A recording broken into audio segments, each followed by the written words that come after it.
And when we whoop enough ass, everybody gonna get in line and do right. All right, peace and blessings. Peace and blessings. Assalamu alaikum, shalom. Welcome, welcome, welcome, everyone. All right, so finally we get on this topic that, as y'all can see, was in the queue for a little bit, because once I had it already ready to go, and then more information was coming out, and I was like, well, man, I really need to add this information into there. But our talk today about the legacy of Charlie Kirk, race, rhetoric, and Black America, because there seems to be an issue with understanding where does Charlie Kirk actually fall in line, and how we should be looking at this situation. There is no doubt about it. Charlie Kirk was a racist. That's plain and simple. But Charlie Kirk was a racist that was a little bit different than a racist like David Duke, right? Y'all remember David Duke, who I think he ran for Senate or something like that. Let me show a picture of him. Let's get a picture of David Duke. All right. So this picture right here, this is David Duke. He has a YouTube channel that you can go and listen to. I listen to sometimes myself on certain topics, especially when he's talking about the so-called Jews. He's really great information on that. But don't make it a mistake. He doesn't like us. He doesn't care for us. And neither does his boy, Charlie Kirk. But the thing is, what made David Duke so unsuccessful, but made Charlie Kirk very successful? So these are the things that we're going to talk about tonight, that we're going to go over, and hopefully by the end of the show, everybody would be able to understand exactly what the deal is with Charlie Kirk, his ideology, and those who support, love, and believe in what Charlie Kirk said. Because those that believed in what Charlie Kirk said, they have a understanding to share their information and have their children eat that same information because they believe in it. They understand it, that it is the truth in their eyes. And so with this, with that being said, we all know that Charlie Kirk had said some things about Black people, about affirmative action, that we weren't smart enough. We were stealing spots that belong to white folks, that Black women are not smart enough to understand information, that they couldn't think their way out of a brown paper bag. He said things of such of, you know, if you see a Black pilot that's flying the plane, my question is he qualified? You know, those type of things is what Charlie was talking about. But I think it would be even better if that was his real understanding, that he was afraid of Black pilots crashing. Maybe he should have did a research to see, out of all the pilots that have crashed airplanes, that it was the pilot's responsibility, how many of those pilots were white versus how many of those pilots were Black? See, when Charlie and his ilk show up at their little turning points events, they don't bring no real information. They just say words that are words that the majority of their people there agree with. And so he doesn't have to prove it. And then when people come up to the mic to debate him, to challenge him, they have no facts whatsoever on them. So they get lost thinking that I can just show up and say A, B, C, and D, and it's going to go that way. But that's not the real way of how things go. So let's look at this, analyzing how Charlie Kirk's Pacific type of racism was able to find a home in the mainstream conservative movement in a way that figures like David Duke that we have showing was unable. So Charlie's type of racism found a home in mainstream conservative movements primarily because of its strategic packaging and communication style, which differs fundamentally from the overt extremist racism that's associated with David Duke. So David Duke will come out and say, nigga this, nigga that, blah, blah, blah, blah. Charlie Kirk ain't gonna come out and call you a nigga. He's just not going to do that. He's going to say it in a way that makes it more nice, that makes it more even, that makes it more palatable, right? So Charlie framed his views through language of patriotism, freedom, and the great Christianity, rather than the explicit white supremacy language.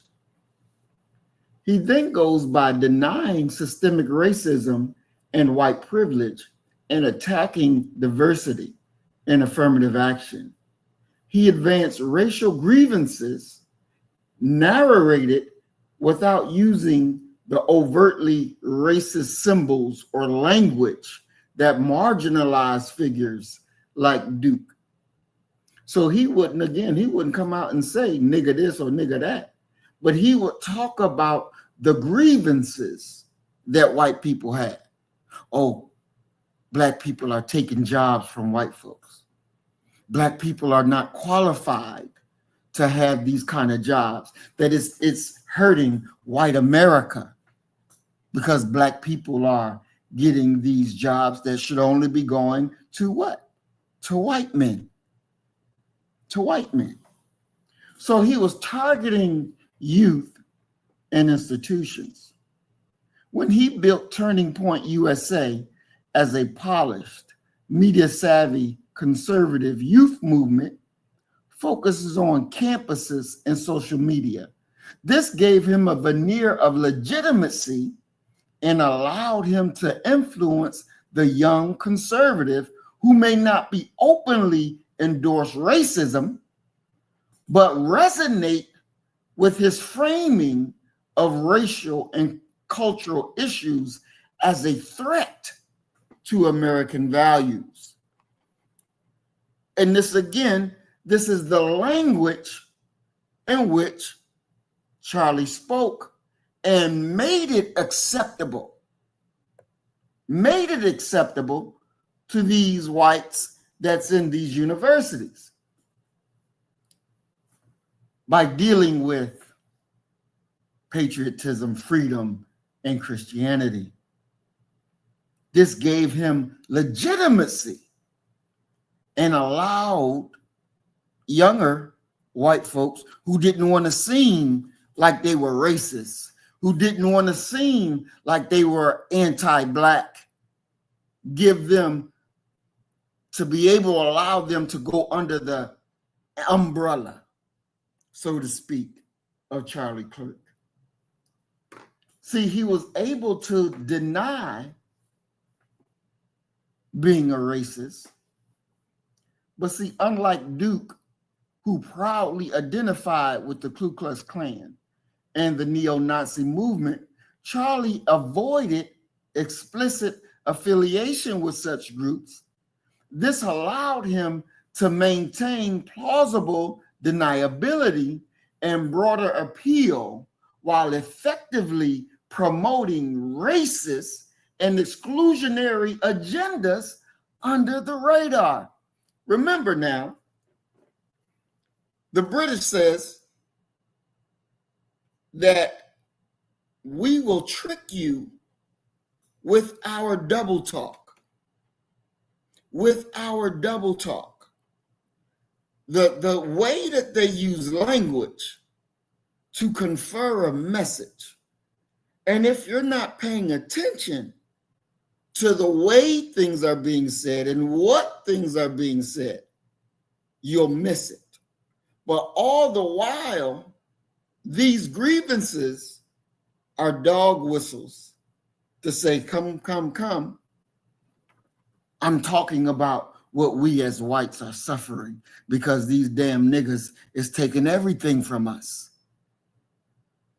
Taking everything from us. This thing goes so deep and so vast that it found a way in the home of so-called good Christians that they will be able to say, Charlie's my friend. And I'm talking about the black ones who have nothing but a whole congregation filled of black people, but will embrace this racist and say he was a good man because he was a good Christian. Again, language. He was able to align his verbiage with the broader conservative politics. He was an ally of Donald Trump and the MAGA movement, which gave him access to media, platforms, political figures, and fundraising networks that elevated his voice. Duke, when he was doing it, he remained on the fringe due to his explicit radicalism and criminal Klan history, which mainstream conservatives rejected publicly, but accepted privately. See, Charlie Kirk, in his language, he was made so that all conservatives could embrace him in the light. And they knew exactly what he was talking about. They knew the coded language that they needed to hear. So he focused on cultural issues. Charlie's emphasis on cultural war issues, such as opposition to critical race theory, anti-immigration stance, framed as demographic replacement, and critiques of the Black Lives Matter, resonated with a broader conservative base, while David Duke campaign, often explicitly racist and anti-Semitic, failed to gain such mainstream traction despite the historical media attention. So Charlie was able to go places where David Duke was not able to go in the heat of the sun. See, Charlie could walk and talk and do those things because he knew how to speak the language in a way that his white friends and family members can embrace him in the day and say, well, it's not racist because affirmative action is wrong. That you should not give hiring quotas to niggas. They didn't earn it. We have to be a country that you get what you get because you've earned it. Well. If we want to deal with what you got because you earned it, if this is going to be your stance, then you white folks shouldn't be free because you didn't earn your freedom. You didn't earn the riches that you got. Black people did the work. Black people did what needed to be done for your success. You didn't earn a damn thing. You didn't, look here. They didn't even know how to do the mail, right? And we all saw the movie that came out. I think it was 888 or whatever, something like that. And it was telling the story about the Black women who had to figure out how to get mail to the troops during wartime because white folks, they couldn't figure it out. They're so smart generals and smart people couldn't figure it out. So they gave the job, the assignment to a Black captain and told her to figure it out. And once she figured it out and the Black soldiers put it in process and it got to where it needed to get to, they were shocked because they couldn't figure it out. But the Black women figured it out. When you look at them trying to go into outer space, Hidden Figures, all white men, they couldn't figure it out. But it was the Black women that figured it out. There is no advancement of white America without Black people right there figuring it out. There's just none. And we have to be critically clear on that. The coded language that Charlie used, that coded language, the grievance rhetoric, the claims of free speech to express his racist ideas in a manner that avoided explicit racial slurs, allowing him to disseminate white national themes within mainstream conservative discourses. So he was a great talking point for white nationalists because he used their theories, their grievances, and made it mainstream and made it okay for people to come out and embrace it. He employed terms like white genocide, the great replacements, and warnings about loss of white influence that echoes white supremacist talking points, but are framed as demographic or cultural concerns rather than overt racism. He framed discussions about race around notions of reverse racism, cancel culture, portraying white people as victims of unfair treatment, which mobilized grievances among those who felt threatened by social progress towards this so-called racial equality. His claims defended free speech was often used to justify platforming of racist ideas and to resist diversity and inclusion initiatives, portraying these efforts as censorship or political correctness run amok.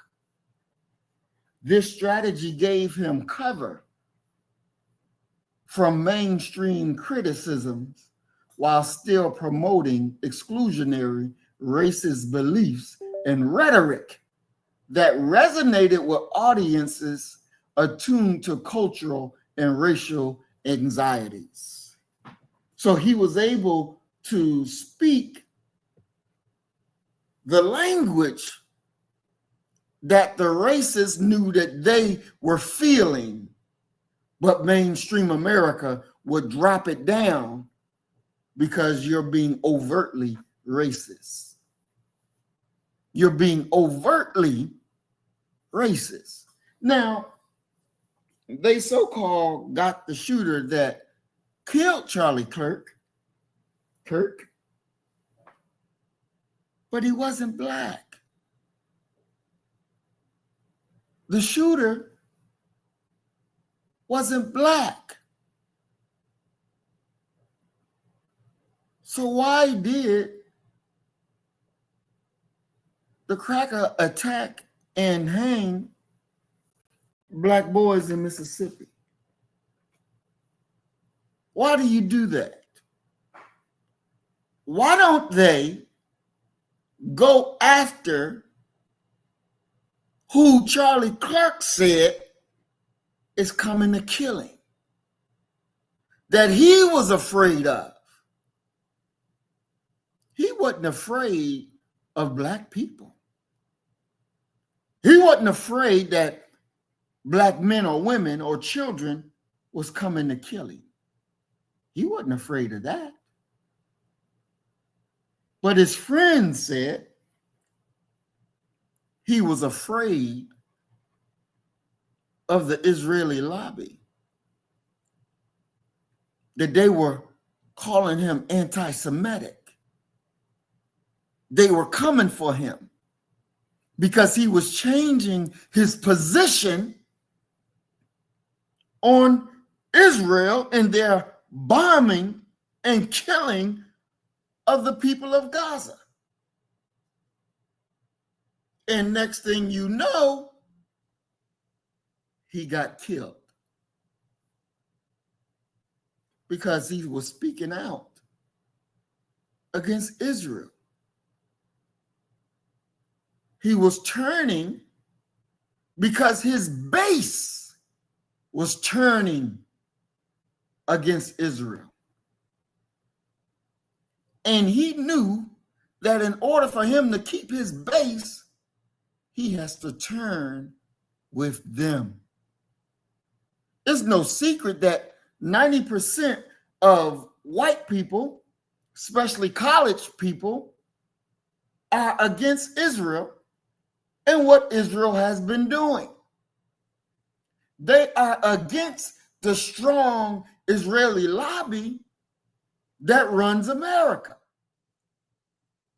Now, this Israeli lobby gave Turning Point, which is Charlie's organization, millions of dollars.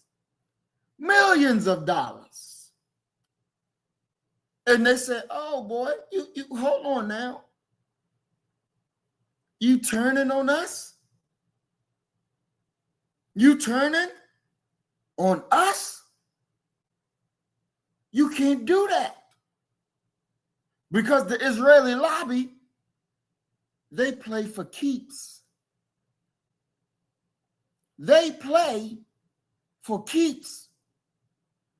And when you turn unauthorized, they're going to put a bullet in your ass. Well, in Charlie's case, they put a bullet in his neck. In JFK case, they put a bullet in his head. When you turn against the synagogue of Satan. See, it's easy for these talking heads to get out there and talk about the left. Oh, it's the left that want to kill Charlie. Bullshit. Why don't you say what it really is? Why don't you call out who really did it? Why don't you call out the masterminds behind the plan? Why don't you say that?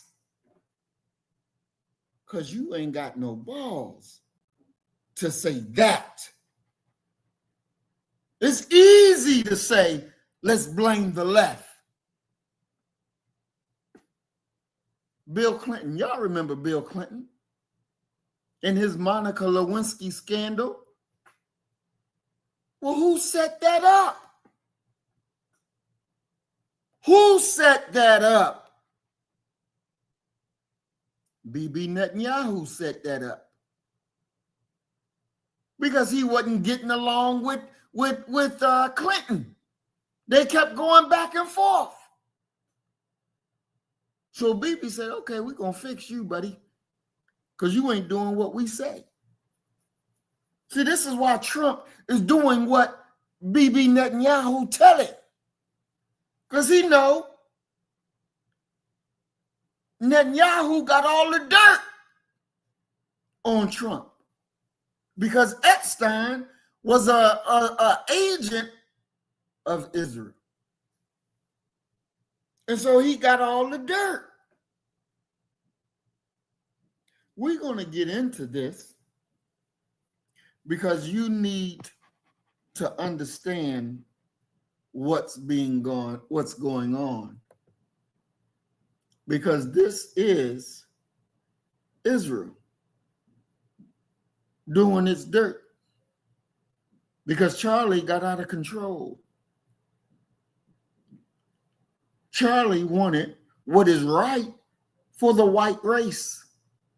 He wanted to protect his country.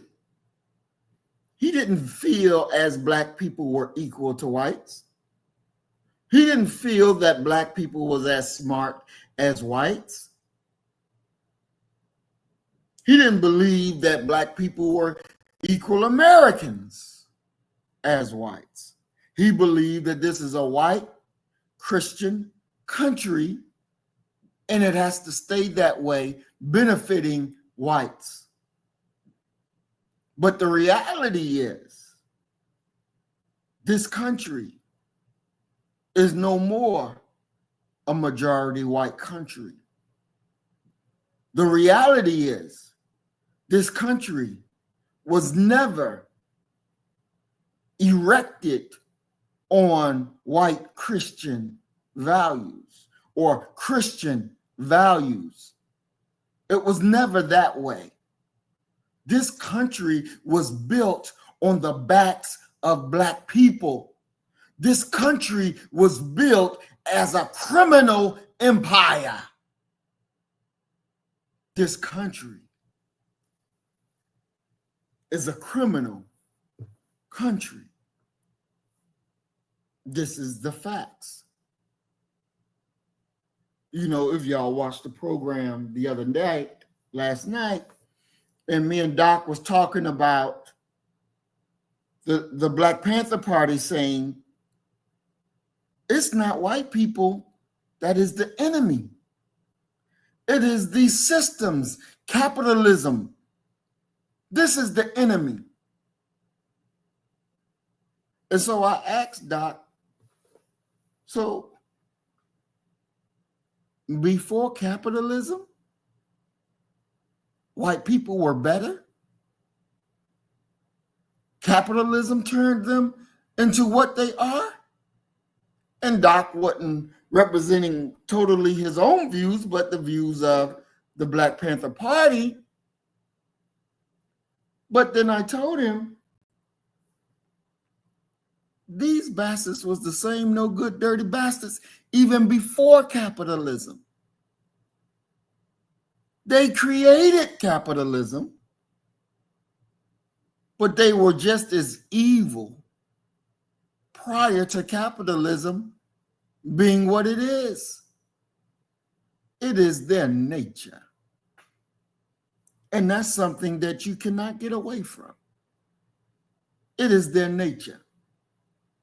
And the Black Panther Party wanted to embrace them as friends, as buddies, as comrades.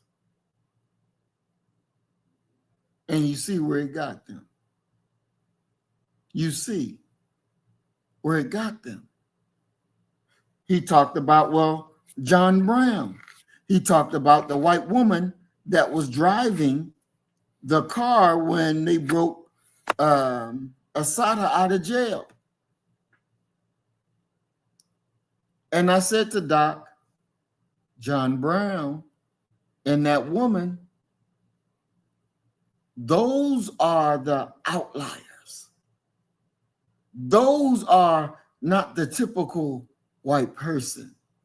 Y'all know Muhammad Ali said, look here, if it's 10,000 snakes trying to get into my house, poisonous, deadly snakes trying to get into my home to kill me, you think I'm going to leave the door open so that one or two of the nice snakes can come in? No, that doesn't make sense. You close the door on all the snakes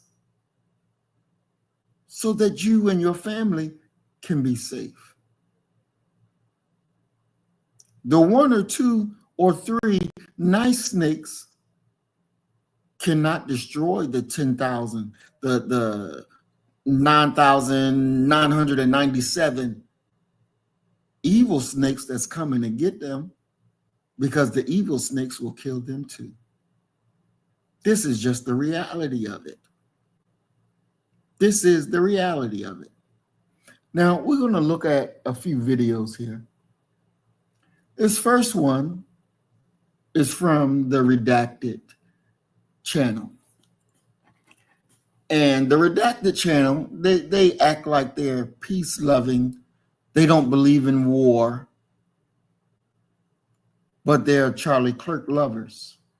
Their children listen to Charlie Kirk. All right?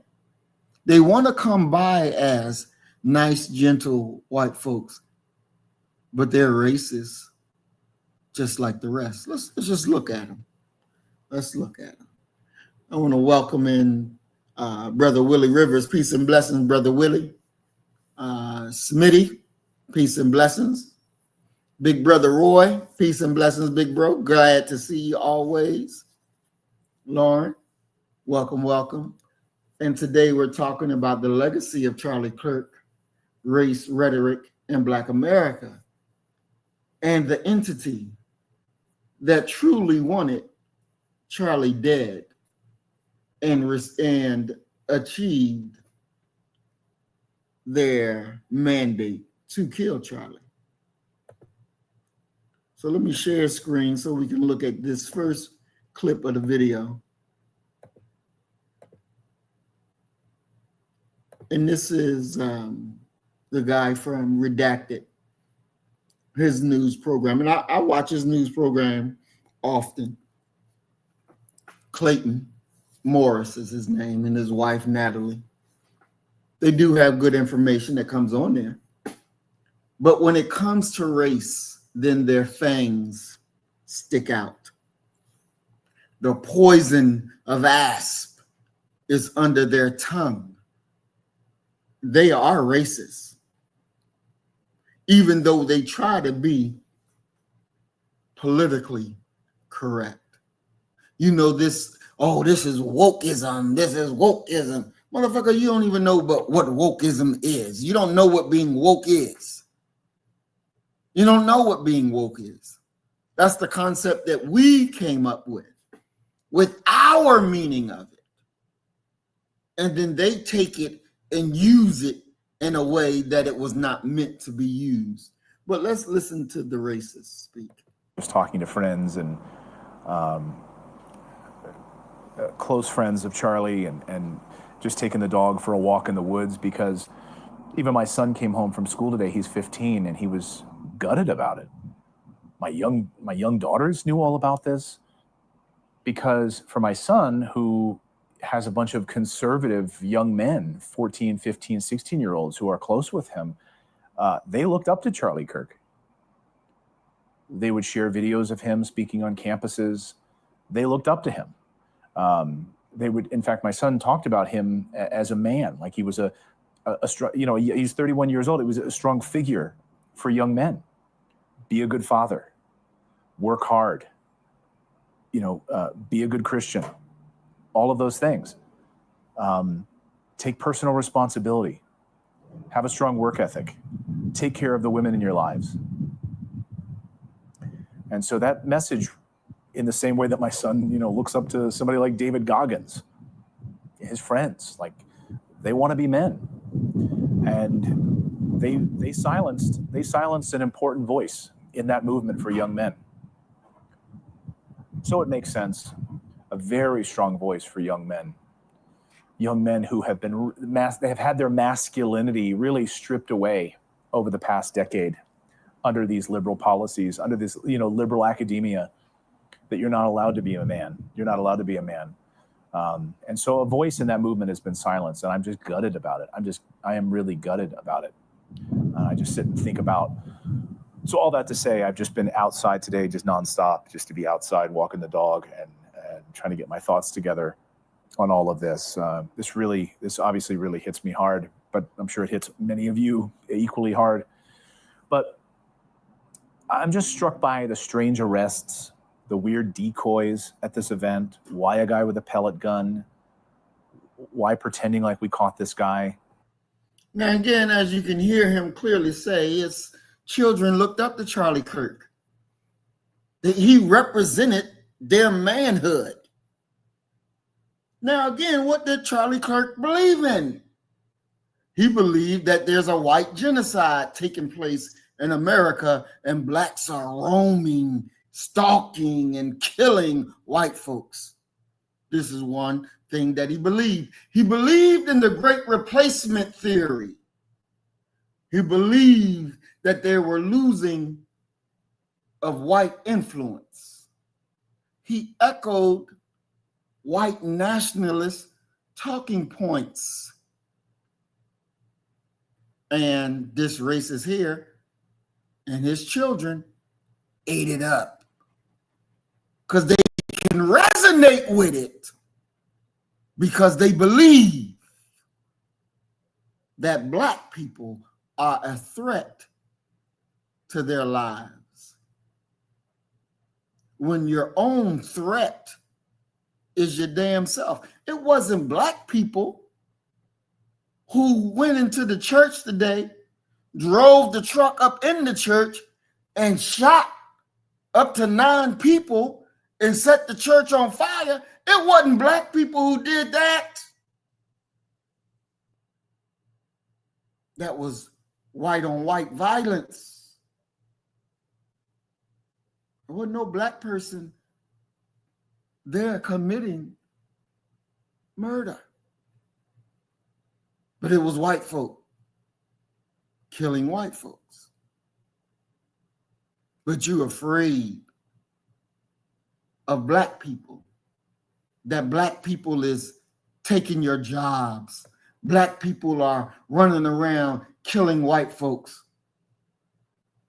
Black people are the savages that don't belong where they are in any hall of power. That we're making up things when it comes to race.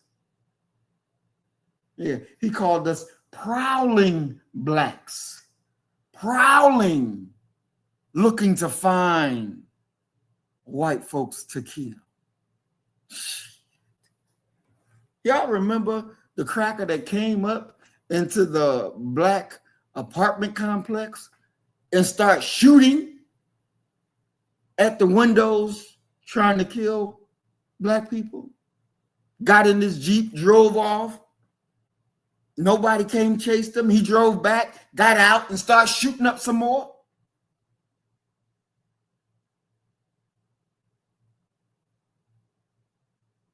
We are no threat to white people. We've never been a threat to white people. We should have.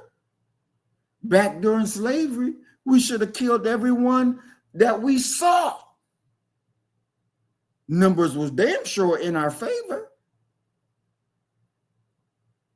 But we didn't. We didn't. White folks, y'all need to be scared of yourself. You need to be scared of yourself. You know, black people coming into y'all schools, shooting up your school. That's your fellow white person that's doing that. Ain't got nothing to do with us. That's your people doing that. That's your people being who they are. Being exactly who they are. None of us should be upset that Charlie's no longer walking the earth. That's none of our business. He wasn't a friend to us. That's none of our business. That's white folk business.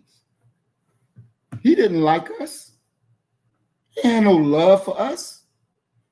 Well, some say, well, he was friends with Candace Owens. Candace Owens ain't one of us. She don't side with us. Even though she's made a change, but she don't side with us. And that's the reality of it. She on their side. That's who she side with. She don't side with us. She don't give a damn about us.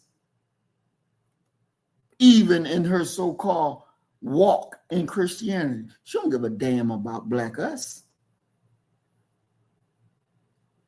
And so we got to be able to understand that and say, look, it is what it is, but we got to care about us. We have to love us. We have to be able to do what needs to be done when it's concerning us. Because if we don't do it, who are you going to think that will do it? None of them. None of them. Because they don't agree in our way. They don't agree in the way that we see things. We know racism exists. Charlie and his group says there's no systemic racism in America. You may find bigotry, individual bigotry in America, but you will not find systemic racism in America. It does not exist. Now we know damn sure that racism exists in America. We know damn sure that there is a such thing as white privilege. We know that very, very well. But Charlie says it doesn't exist. There's no such thing as white privilege. There's no such thing of America being racist. Now, we know that there's a difference between bigotry and racism. He says that you'll find individual whites with a little bigotry. That's all that you'll find in America. Well, what is bigotry?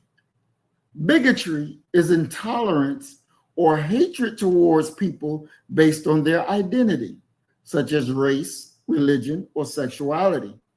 It is typically rooted in individual attitudes, showing up as personal prejudice or overt hostility. This is what he says that some white people in America have. But he says racism? America, there is no systemic racism. Now, racism goes further than bigotry. It includes not just individual prejudice, but also the presence of power. The presence of power imbalance and systems that distribute advantages and disadvantages along racial lines. Racism is embedded in laws, policies, and institutions like schools, the justice system, and even healthcare. And they can occur without even explicit intent by individuals because it's so ingrained into the systematic things that go on in America. Systemic racism has always been in America. And this is the reality. But he wants to tell us that it's not racism, it's bigotry. And it's not a lot of bigotry, it's a little bit of bigotry. But when we look at education, school funding tied to property values, tied to property taxes, that result in underfunding for predominantly Black schools, leading to a worse educational outcome and pushing this line of inequalities. When we were in Nashville, and for my children, when they was in elementary school, they didn't go to the neighborhood school. They got up, we drove them to school every morning, picked them up from school every afternoon. We put them down in Harpeth Valley. 99.9% white. And a lot of times they were the only Black child in their classroom. You may have an Asian here or there, but this is where they were for their elementary years. Why were they in Harpeth Valley? Because Harpeth Valley was the top school, top grades. Now, when they graduated from Harpeth Valley and went to their local middle school, the teacher in the office said, "Oh shit, y'all, excuse my language, your children, y'all still came from Harpeth Valley? Oh wow, and all A's at Harpeth Valley?" I said, "What would an A in this school equal to in Harpeth Valley?" She laughed and she said, "An A in this school would equal to a D in Harpeth Valley." And I was like, it would equal to a D in Harpeth Valley? Then y'all got some serious problems. Y'all got some serious problems. And see, the reason why our children didn't come out with a negative image of themselves is because we taught them daily that the Black man is God, that the white man is the devil. They understood who they were and who the enemy was. They understood their mission while they were at Harpeth Valley. And that educational program that they had, from there on out, our children just flew through without any issues. There is discrimination in education.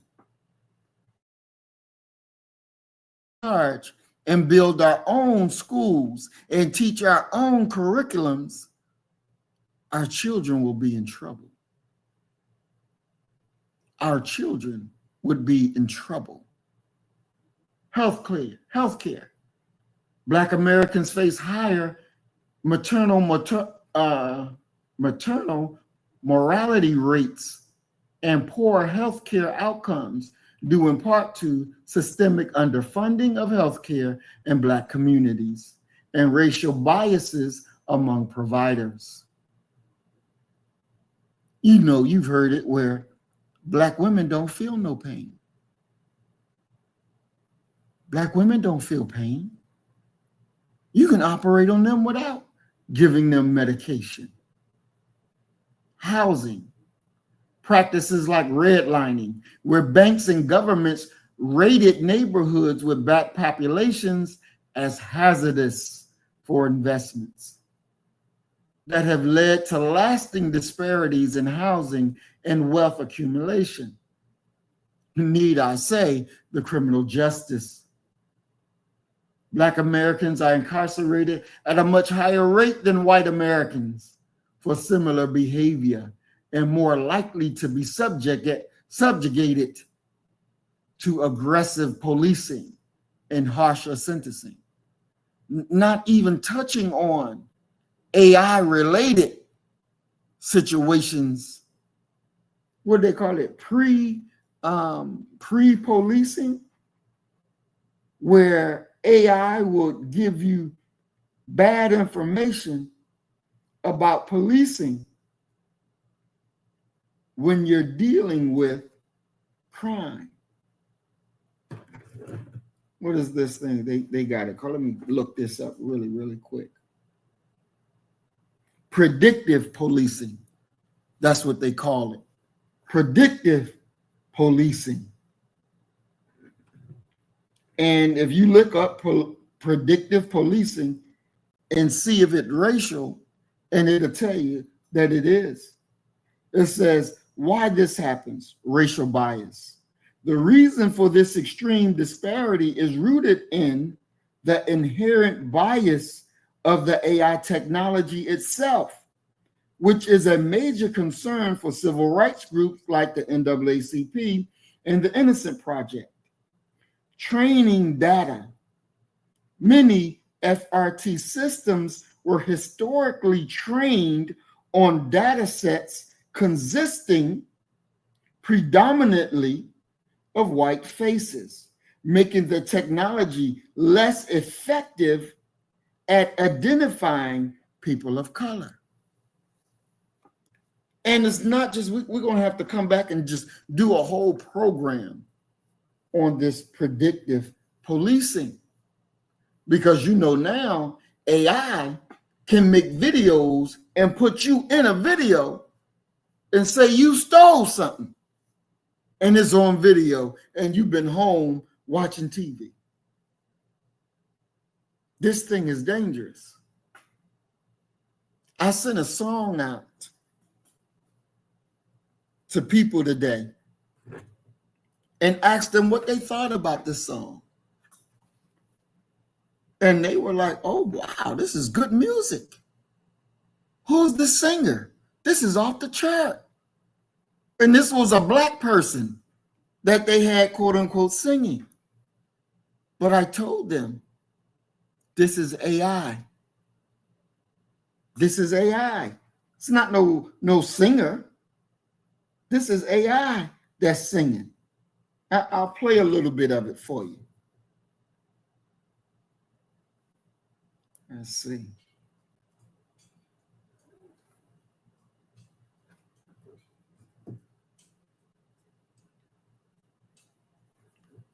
Hold on, let me get it. I was gonna play it on my phone, but I'll play it on the YouTube thing. Let me get this squared away for you, because you got to hear it. Because this is AI, and it's so many AI channels on YouTube, especially in the music part. So many AI. And it sounds just like Black people, but it's not. It's AI. New old blues is what they call it.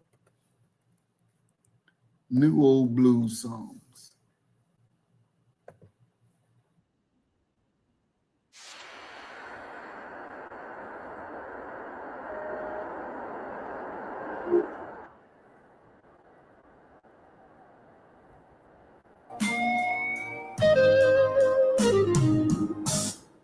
Walked out slow, didn't slam the door, but that silence said even more. Listen to this. Left your coffee half full, your keys on the floor. Now I'm staring down what we were before. I begged with my pride, now it's worn too thin. Love ain't gone, but you ain't coming in. Can't hold you, can't let go. Your fire still burns in my bones. You're the ache in my hand, the tear in my soul. Can't hold you, babe, but I can't let go.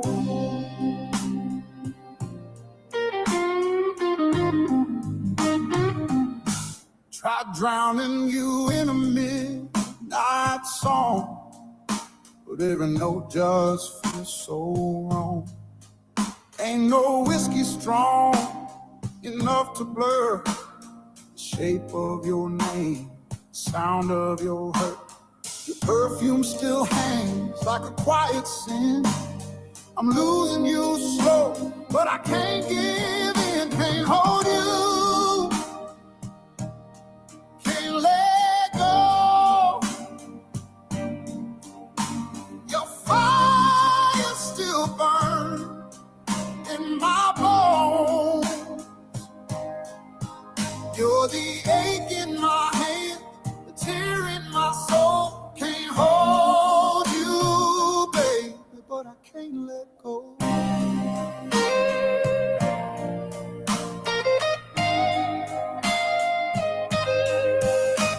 I walk past your ghost every night in a bed too cold, in a house too quiet.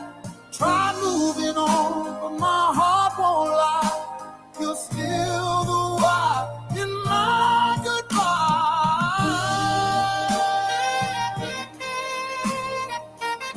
Now again, sounds good, but that's AI. That's AI. How easily now will we be tricked? You know, and the only way I knew it was AI, because I'm listening, and there's, like I said, there's so many AI YouTube channels, especially in the music part, because they had some say it was Teddy Sims and it was Rihanna, and I'm listening and I'm like, no, that's not them, it's something else. My intuition said, that's AI. That's AI. And surely enough, and everybody who I sent the song to was loving it and thought that a real Black person was singing it. But it's AI.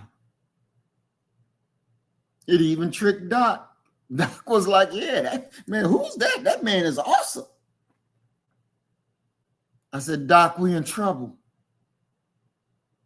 Because that's AI. That is AI. We better understand what's coming. We got to understand what's coming. And we have to be ready for what's coming. And I was having a conversation when I was looking into this to see what was really going on. And so Gemini, which is AI, and I said, damn, I feel like we are fucked as a people with all of this predictive policing and all of that comes in. And this is what AI said to me. That is a deeply understandable and human reaction, learning how biases rooted in a system designed against our people are now being programmed into the very foundation of technology, making injustice durable. But we must remember the teachings of the most honorable Elijah Muhammad and the guidance of the Honorable Minister Louis Farrakhan. We are not helpless and we are not finished. This is what AI says. Your own mission with the Black First Initiative is built precisely to confront this feeling of despair with action and organized power, to build a reality for our people and to conduct war on anybody who comes against what we have decided to build. The discovery that technologies like predictive policing and facial recognition actively perpetuates the defamation and dehumanization of Black people is not a sign of defeat. It is a moment of critical intelligence. This is what AI said to me. This is what AI said to me. Remember the teachings of the Honorable Elijah Muhammad. Remember the guidance of the Honorable Minister Louis Farrakhan. We are not helpless and we are not finished. This is what AI said to me. That this is what the Black First Initiative is built for. We can defeat and confront this feeling of despair with action and organized power.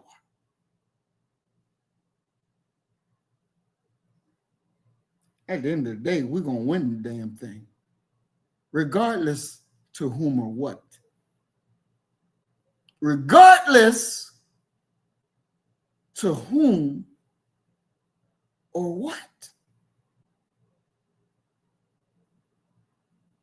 This we must be aware of.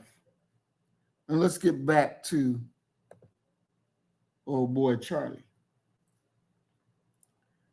Now, as I said, Charlie was going around saying that the so-called Jews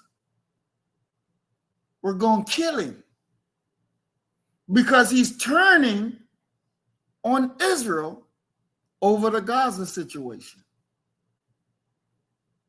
This is what he's telling his friends and family. This is what's going on behind the scene. Now, our Christian family members, we got to be careful of them, especially the ones who see it from a white vantage point, because they are a deadly enemy to us. Like this Bishop Wooten, who embraces Charlie Kirk and his ilk. He doesn't believe that Charlie was a racist because Charlie proclaimed he's a Christian. So you mean to tell me because you proclaimed you a Christian that you can't be a racist? This man's whole church is mummified because they're being taught the wrong thing by this no good race traitor right here. I'm going to listen to a few things that bastard has. Somewhat trying week. A tremendous was assassinated this week. He didn't die. He was murdered. He was assassinated. Now he called him a tremendous man of God.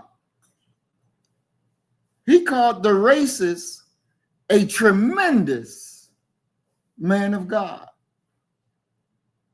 How can that be? How can that be? Charlie was a devout racists who believed in the vulnerability of black people, that black people were not as good as whites. Let me play that part again so you can make sure you hear it. Man of God was assassinated this week. He didn't die. He was murdered. He was assassinated. He was assassinated by a madman. A man who is, according to the news media, is in a relationship with a trans woman. That means he's in a relationship with a man who is going through the change, the transition. And when the transition is over, he'll still be a man. Now, when they asked him, they asked Bishop Wooten, would you ever sit down and talk to Farrakhan? Would you talk with Minister Farrakhan for the upliftment of black people? There's no good nigga right here. He said, I would never sit down and talk with him. I would never do it. You can't sit down and talk with your brother, but you'll sit down and talk with Charlie Kirk. You'll sit down and embrace him, but you wouldn't even sit down and talk with your brother for the elevation of your people. This is a problem. This is a problem. And this is why he should not have access to our people, because he's a poison pill set up for our destruction. Every black person that's in his congregation is taught lies and deceit. You see a black face talking, but there's white ideology that's coming out of his mouth to prop up racist white America that he believes is not racist. Racism doesn't exist. It's a figment of your imagination. White privilege is a myth.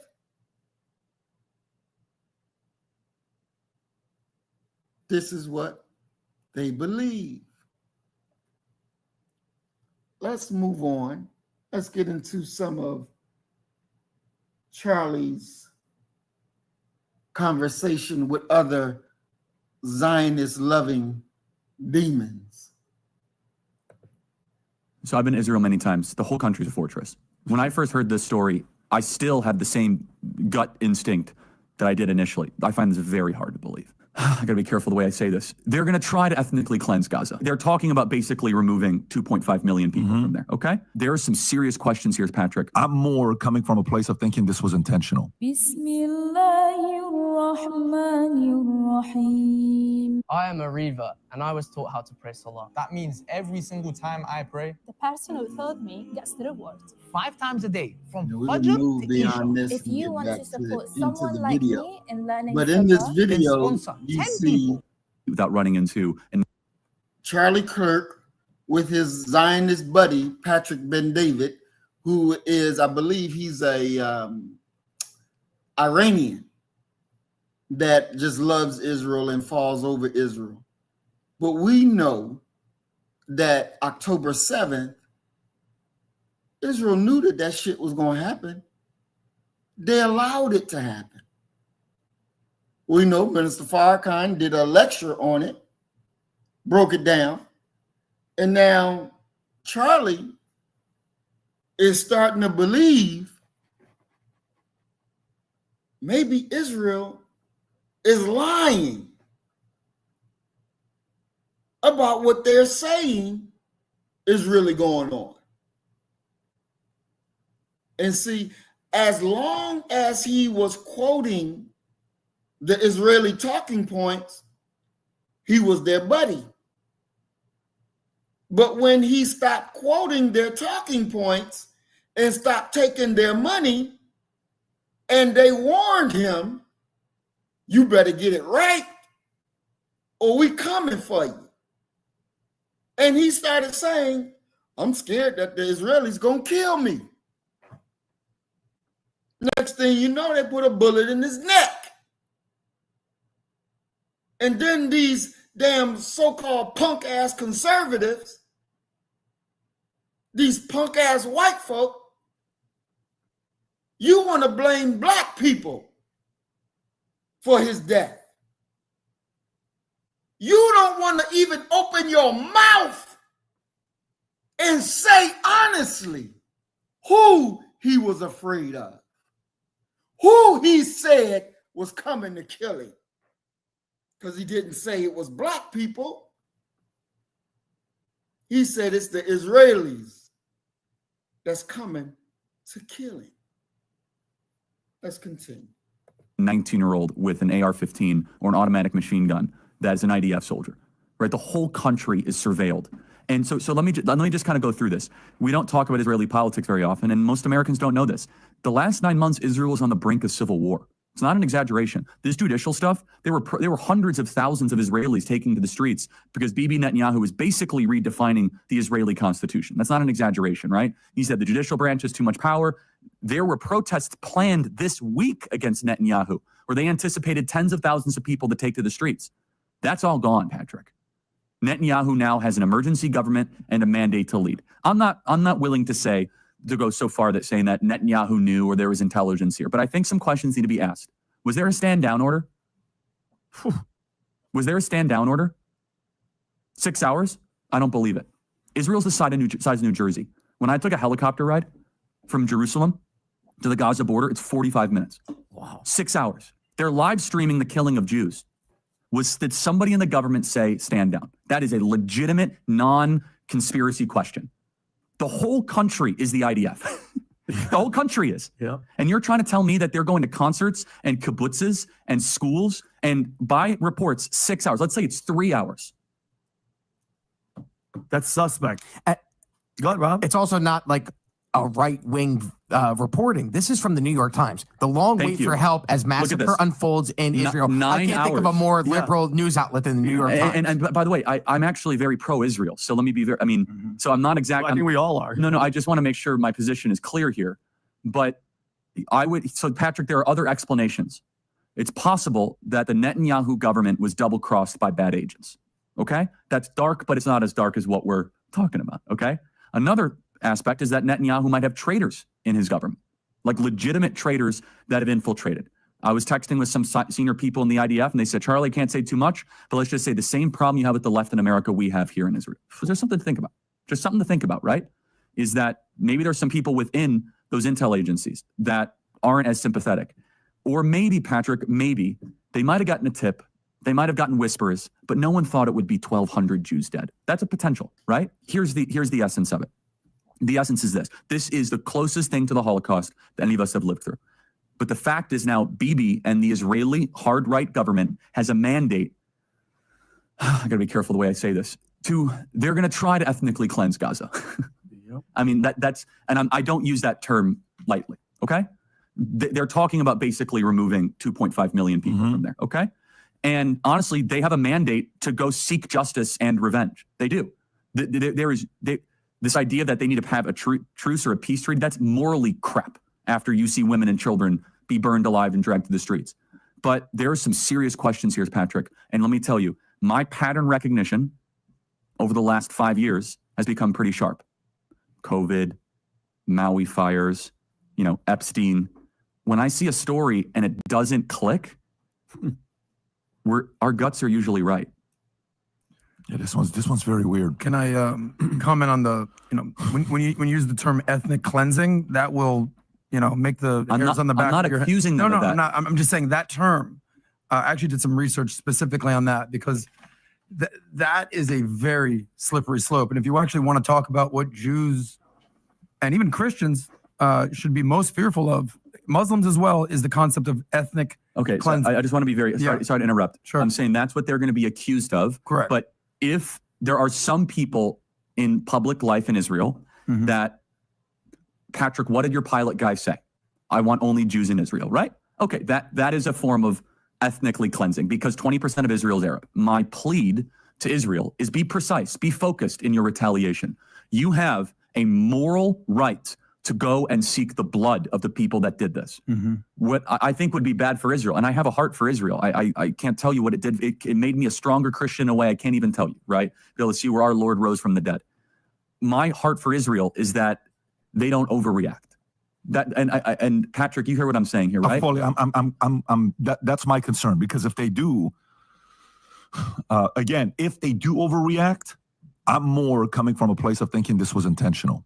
If they don't overreact, then this wasn't intentional. Meaning, if all of a sudden you see an all-out annihilation. What do you mean by intentional? That they knew it was going to happen? That no, when you're asking about the stand down 6 hours and 3 hours, then why did you? What intel are you getting? So we're on the same page. Fair enough. All I'm saying I just wanted to make sure I understood. If there is a major attack, it was intentional. If there's a major attack. And by the way, the number in the last however many years, the biggest number they have is 2,000, right? The Palestinians that died. That's the biggest number they've had. And in Gaza, if you look at the Gaza Strip if you can pull up the map so you can kind of show Gaza Strip, the West Bank, and where Hezbollah's coming from Lebanon. Yeah, but in West Bank, it's a different story, because in West Bank, at least 42% of Palestinians there support Hamas, but in Gaza, it's 58%. And Hamas really isn't in those regions. Yeah, it really is not in those regions. So this is Gaza Strip, all the way to the left. Can I emphasize that? Sure, go for Look it. at the cameras, the radars. Patrick, not only did they go in, That's what I'm saying. No, but hear me out here. Not only did they go into Israel, they got out of Israel with hostages. Yeah, 100 hostages. So you would think, let me just hear me out. There's a penetration of your border wall, okay? That you guard on a holy day, the 50-year anniversary of the Yom Kippur War. And you would think, hey, they're going to come back. Let's make sure that doesn't happen. Let's mobilize some forces. And it is not quite, but it is close to the North Korean demilitarizing. What's weird about what you're saying that gets even more credibility is you're a pro-Israel guy. No, that I want to be very clear. No, fully, I know that. So I want to make sure the audience knows this. So for you to question that and for me to question, I'm like sitting here saying, how did you not know this was taking place? I never thought I'd find myself Now, this is major. This is major because he clearly is pro-Israel 1,000%. Him and David, the other dude, 1,000% pro-Israel. And now you're going to come out and start laying seeds like that? Oh, yeah, the Israeli lobby like, you done went off the reservation and we ain't gave you permission to go nowhere but where we tell you and to say what we tell you. Now, this is just getting good. Hold on. Let's check out another one. You guys okay? You just see his neck just like open up and there's just like so much blood that just came out. They'll try to murder me. Those chilling words from Charlie Kirk have resurfaced online just days after his shocking killing on a Utah campus. An undated video, now going viral on X and other platforms, shows Kirk warning that his political opponents could one day use violence against him. In the clip, Kirk paints what he called a dark picture of the American left, accusing his rivals of harboring violent instincts. At the core of the left, at the core of a liberal, is someone that would use the sword if they had it. They are very violent people at their core. They always have been, Kirk said in the video. Kirk, who was killed on Wednesday, September 10th, while hosting one of his Prove Me Wrong debates at Utah Valley University, warned that liberals would abandon dialogue for destruction. The activist, a close ally of U.S. President Donald Trump, stressed he was fully aware of the danger he faced. No, we're very aware of that. I'm aware of it. We have full-time security. This is not a joke. This is who these people are, Kirk said. The video has resurfaced across social media platforms in the hours since his death. Kirk was fatally shot in the neck on Wednesday, local time, during an event at Utah Valley University in Orem, Utah, authorities said. Videos are circulating on social media, capturing the moment Kirk was shot at an event he was hosting. Eyewitnesses said moments before his assassination, Kirk, co-founder of the conservative youth organization Turning Point USA, was sparring with a questioner over who commits gun violence. Then the shot rang out. I was 15 feet away, and it was really hard to witness. He had just finished talking about his first subject was talking about, you know, the Mormon faith, and somebody had come up that converted from atheism to the Mormon faith. He talked about how much he loves us, and you know, it feels like they just have different opinions, and that's okay, but he loves our Mormon faith and he loves everybody, and it was just a lot of love and joy and kindness, you know. And then the next person came up, and it almost felt like a cue to me, because they talked about transgender gun violence, and then as the guy said shooting or shooters or something like that, you just hear the gunshot, and I'm sorry, you just see his neck just like open up, and there's just like so much blood that just came out. It was horrible, and all I felt was like everybody bringing me down to the ground, and I was sorry. Take your time, okay. All I hear is screaming, and I see people running, and I'm like, it's not safe to run, it's not safe to get up, it's not. And all I'm saying is, please God, please God, please God, because I don't want to die, I don't want anybody else to die, and I think I just saw a guy die, you know. And we ended up getting up, and about 20-30 seconds later, and running into the building, and they took all the witnesses that were pretty close, me and about 12 other people, and we sat there for about an hour, and we're all just crying and seeing people posting the videos on social media. It was horrifying. It was horrible. I looked to see if there was a shooter. I didn't see anything. All I could see was Charlie was taken right away, and we were just still on the ground freaking out, not knowing what to do. What was that like? I mean, I don't think Charlie is necessarily contentious. I think he's very good at saying his points and being very blatant if you're interrupting him. There was only maybe, I would say, 60 people on this balcony that couldn't even see Charlie. They were like on a balcony above like his tent that were all saying, you know, chanting F Charlie Kirk, things like that, and had signs saying some pretty upsetting things about him. That was it. Everybody else was drowning out the sound and saying how grateful we are that he took the time to see us and talk to us. We had questions. We wanted to talk to him, and instead somebody selfish didn't care. Yeah, and to be clear, if I'm going to be honest, I had friends coming in asking if they needed tickets, and I said they didn't even check for my ticket, which I did get a ticket. They did not pat us down.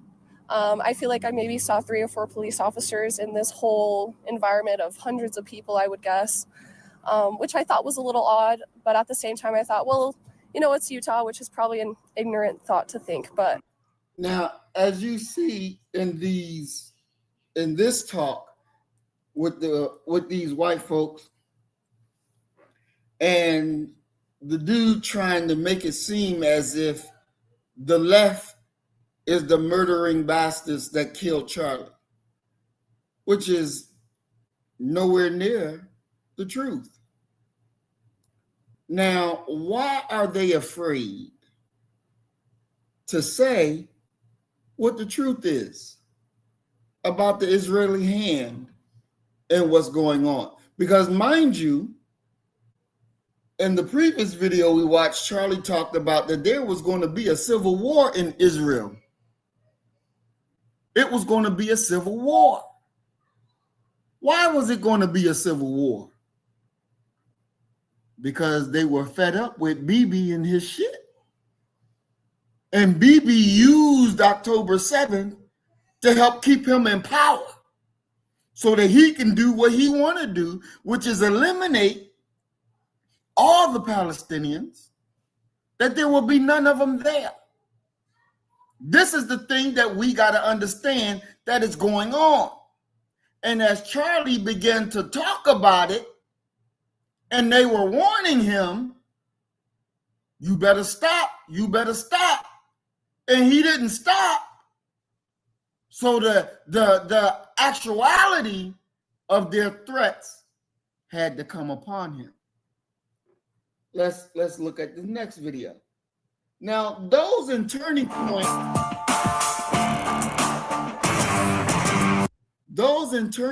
USA in the hierarchy, they know what was going on. And they saw Charlie Kirk publicly executed. Why was he publicly executed and not silently executed? Because they were sending a message to every last one of them. Fuck around and find out. We will put a bullet in your ass. We will put a bullet in your neck. We will put a bullet in your head if you don't do what we tell you. This is why it was done publicly, to stoke fear publicly. Now, in America, these talking heads will want you fearing the left, like the left is going to really come out and kill you, like the left is going to put a bullet in you, like Antifa is going to come in and shoot you and kill you. That ain't even the case. But Israel, the Zionists, will kill you. They will kill you. They've done it before. They'll do it again and again and again and again and again. They sowing fear through their message. Now, if y'all can remember when they killed Kennedy, and Kennedy was on the phone with Hoover, not Kennedy, they killed Kennedy, but Johnson was on the phone with Hoover, and Johnson said, were there any bullets coming for me? Were they trying to get me too? Hoover said, no, they weren't trying to get you. They was just after Kennedy. And everything Kennedy was fighting Israel over, which was nuclear weapons, Kennedy said, you cannot have nuclear weapons, and we will be coming to inspect. And if you got them, we taking them. When they put the bullet in Kennedy's ass, Lyndon Johnson said, Israel don't have no nuclear weapons. There ain't no need for us to come and see, because I already know you don't have them. See, there's been a breaking of the American spine by Israel. They've been doing it, and doing it so precisely. Now you'll see where you have MAGA people like Marjorie Taylor Greene coming out very strong against Israel and their policies, because they're finding out that Trump is not America first. Trump is Israel first. And so Marjorie Taylor Greene and others, they're not happy with that. So they're trying to bring a halt to all the money that Israel is getting. And so there's a rift now in MAGA over Israel. And just watch and see, because more chaos is coming. More chaos is coming. Tucker Carlson, as we'll see, getting bolder and bolder against Israel. Now, he had never took their money, but he's strictly America first. And America only, and fuck everybody else. That's where Tucker Carlson is. But more people will catch that bullet from Israel. More people will catch that bullet. Let's listen to this. Charlie's position on Israel was very clear. I like them more than I like Hamas. I just wish I was free to criticize Israel and not be labeled an anti-Semite, because I can criticize my own government and not be called anti-American. Right. But why do I have more freedom to do, that and not criticize, a foreign government? Now, that you just heard was his quote unquote best friend inside the organization.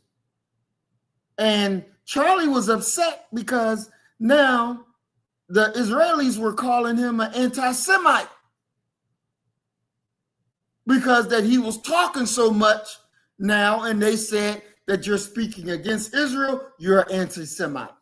After they done gave him millions of dollars. Kirk, he never completed college. He dropped out of community college. He dropped out, said, look here, we can say what we need to say in a way that's going to bring us popularity and money. He was more Israel than he was anything else. But his base didn't like what Israel was doing, and he had to make a change. Either I continue saying what I want to say about Israel, and I'm going to lose my base. I'll be a rich man, but I'm going to lose my base. Or I can stand with my base and lose this money. But his base was big enough to keep pouring money coming on in. So when he began to reject the Israeli payday and coming to Israel, they said, yeah, we done lost him. We're going to have to pull a bullet in his ass and let everybody know you don't change sides. Let's listen to this back and forth a little bit. Andrew Colvett, best friend and producer for Charlie Kirk, expressing his late friend's frustrations with criticizing Israel and shedding light on the conservative influencer's true position regarding the country. Colvett went on Alex Clark's podcast, Culture Apothecary, amid swirling conspiracy theories spread by fellow influencers like Candace Owens that Kirk had received threats for softening his stance on Israel in recent months, even going so far as to claim a federal conspiracy was behind Kirk's shooting. But Colvett says that despite Kirk's frustrations around criticizing Israel, he was a staunch ally of the country and also of the Jewish community. Charlie was a friend of the Jewish people and a friend of Israel. Did he have opinions about the prosecution of the war, he thought their PR was abysmal, thought they were doing more harm than good in many ways for their own cause. He has a lot of great Jewish friends and some people that maybe some not so good ones, right? But I think it's just a nuanced thing. Clark also asked Colvett about allegations that Kirk was offered $150,000 from Israel. Take a listen. Was Charlie offered $150 million from Israel? As far as I know, no. I had never heard anything like that. Everyone I've asked has said the same thing. And by the way, just for what it's worth, it doesn't matter the amount that would have been coming down. We would have said no. And there's evidence that is true. Turning Point Charlie would not accept foreign money. Exactly. We only took American money. Yeah. There was money sent to us, like practically in multiple instances where they're trying to cram it down our bank account. And we said no. We canceled like money wires and things. 150 million. Yeah, big. I don't think he was getting out of bed for 150,000. His salary was more than big organization that received a lot of money, but a lot of money from America. I wanted to ask you to paint the picture though, because I think, and Colin, my partner, was breaking it down for me, like in the weeds, because has he been following this? He's following very closely. Well, he kind of just knows exactly what's going on, and I kind of refuse sometimes to get in the conspiracies with her, so I'll just be like, okay, just let me know. I'll read the write-up. But he kind of reeled me in a little bit, and we talked about it loosely that there are some conspiracy theories. So paint the picture for the audience that maybe didn't want to go down the rabbit hole. I don't like to use the phrase conspiracy theories because that implies that we're kind of occasionally mocking. very dismissive and very mocking. And it is a little bit more complicated. That first of all, I appreciate what Andrew Kovitz said. I agree with it entirely. He was well representing Charlie's views. He's well representing my views. Exactly what he said is correct. Well, obviously, we're not on Hamas's side vis-a-vis Israel, but you should be free to criticize Israel. You can be free to criticize the conduct of the war. You're free to criticize American support for the Israeli government. All of that is true and correct and right. And I thought Charlie and Turning Point was doing a pretty good job of navigating those waters, because it is the case that a lot of older conservatives are extremely supportive of the Israeli government and everything they're doing, if you talk to them. Younger conservatives are not. Younger conservatives are Israel skeptical in the way that he outlined. So Turning Point has some high-profile Jewish donor supporters, and there has been reporting on conversations that were being had, a retreat with some donors and supporters that took place where whether to be more pro-Israel or less Israel was debated, as were a number of other topics, more so in a let's hear what people have to say and let's see who makes the best argument, and almost like talent recruitment and search. Got it. Rather than an actual, because the organization, MAGA encompasses a lot of different views, from the Bannon style economic populism to Elon Musk type economic libertarianism to a lot of other things. So there's room for different opinions on foreign policy. There are different opinions on Ukraine. It's plenty of room for different opinions on Israel. So that was all taking place, and it's perfectly plausible, and I'm not going to dismiss outright that of course, there were going to be Jewish supporters of Turning Point that wanted it to be firmer on ironclad support for Israel, the way some of the conservative movement has been. And there are also going to be supporters and personalities who knew Charlie Kirk and participated in Turning Point events, like Tucker Carlson, who I happen to like and agree with on a lot of things, saying, let's be more Israel critical, like Candace Owens as well. Now, Candace takes it much further than I take it in a lot of directions. I think she just says things that are obviously not true. Our viewers know I have a great deal of disdain for Candace Owens. I found out that Amber did too last week on Friday. She's not popular with us guys. She's just not. So that's where it is. So I never want to chill. So bottom line, I never want to say that, there's nothing to see here. There was no pressure that Charlie was facing or Turning Point was facing. There was no controversy. That is not true. But the idea that is being subtly hinted at or introduced by, and I don't want to put words in people's mouth, I don't know exactly what Candace or other people have said, but Ian Carroll, who's someone who's been on Joe Rogan, who's been on with Tucker, who's probably been on with Candace, his immediate reaction was like, they killed him in a very, they being, fill in the blanks, Israel type way. And that is a ridiculous and absurd idea that. Now, you see how you say they killed him. There's a ridiculous they in an Israel type way. They killed him. Nigga, you know who killed him. You know who killed him. You know who was behind it. Now, they say that Turning Point didn't take any money from any foreign people. No overseas money, no Jew money. It's all just American money.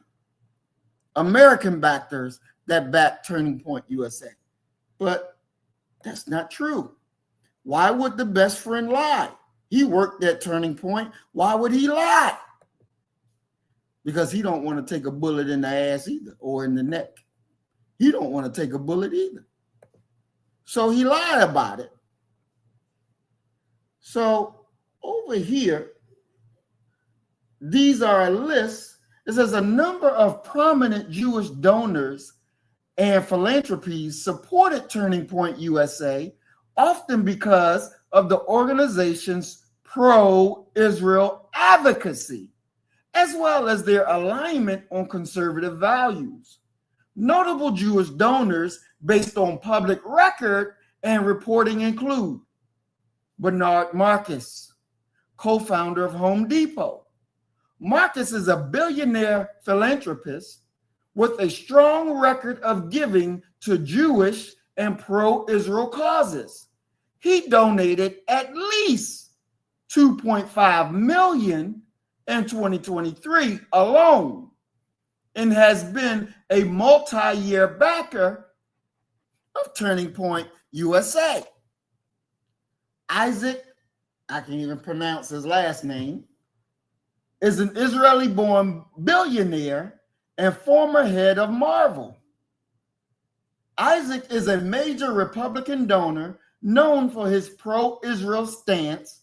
He is reported to have made multi-billion-dollar gifts to Turning Point USA around 2018. Jack Roth, a late Jewish advertising executive whose family foundation has reportedly given significant funds to the organization with public tax filing showing major donations to Turning Point USA.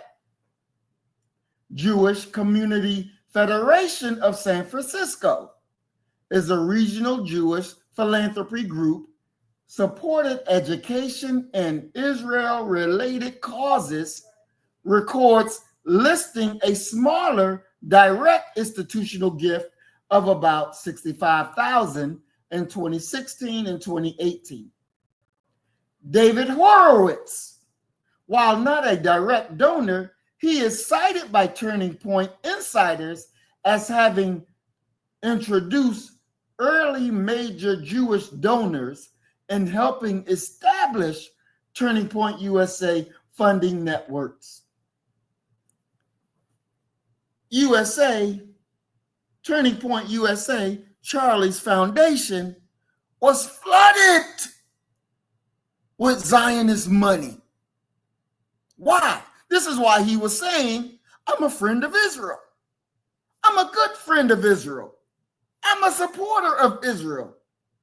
Because it was the Israeli lobby that gave you the money that made you rich, that took you from being a poor trailer trash cracker into being a millionaire cracker. It was that Jewish money that you was taking that made you rich. And it was that Jewish bullet that they put in you that took you out this earth. Ain't no game here. This is serious business. This is what's going on. But see how wicked white folks are. They want to get mad because Charlie's dead, but they want to attack black people. That ain't got nothing to do with us. This was KV on KV. That's who this is. This is white on white crime. But why do they look to us like we had something to do with it? Like we was pulling the trigger. We had nothing to do with it. But let's continue. Because it continues to get deeper. It continues to get deeper.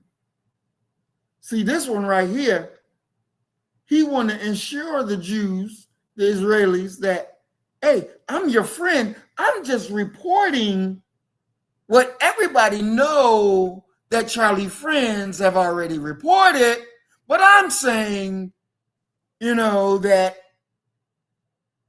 the Israelis didn't kill him, but it's just said that they killed him. Trying to save his own ass. Because more bodies will fall. Let's check out Tucker Carlson. He did not like Bibi Netanyahu, and he said that to me many times, and he said to people around him many times. And so he would text me and say, man, I'm really taking a lot of heat for this, and people are really mad. The American Jewish Committee called in a statement Charlie Kirk an anti-Semite and, quote, dangerous. Charlie Kirk. 2 days before he died, he lost a $2 million donation because he had publicly pledged to bring me to the next Turning Point conference in December. Tucker Carlson just explained the truth about Charlie Kirk, Israel, and Netanyahu. And was Charlie Kirk's attitudes shifting toward Israel and U.S. foreign policy toward Israel? What's the truth about him feeling frightened or threatened by donors toward the end of his life? Tucker Carlson gives his personal insights as he talked to Charlie Kirk during when all of this was happening. So let's get his take on this. Please like the video and subscribe to the channel. And what is the state of a couple of big debates that are happening within the Republican coalition, particularly around foreign policy? And Charlie's views on foreign policy, which I think are fairly well known now, a lot of people lying about them, were evolving, but had really evolved. And who knows why he reached the conclusions he did. I think his Christian faith informed them mostly. It was also the experience of talking to young people, and his views were very much like theirs. He believed that the war on terror had been a net loss for the United States, and it caused incalculable damage, not just economic and physical damage, but spiritual damage to the United States. It was bad. We got nothing out of it. We were only hurt. And he didn't want to see that again, and he felt very strongly about that. And of course, I agreed.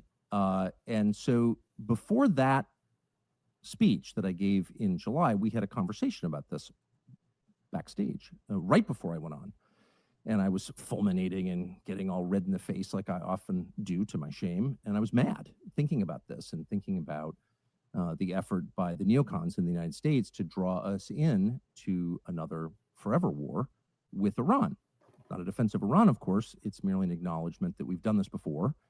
This happened in Iraq, which we entered into at the behest of those same foreign policy strategists, and it didn't work. And so I was going on at some length backstage with Charlie, and I said, probably not going to talk about that. I'm not going to torture you. I know your donors hate this when I say that. And also Epstein was in the news, and it was clear to me that, Epstein's probably not like a Mossad agent or something, but Epstein clearly had contact with Israeli intelligence and American intelligence and French intelligence, but the only one you're not allowed to talk about is Israeli intelligence. But it seemed true to me, and I had done some work on that. I knew a bunch of people pretty close to that story. So I thought that.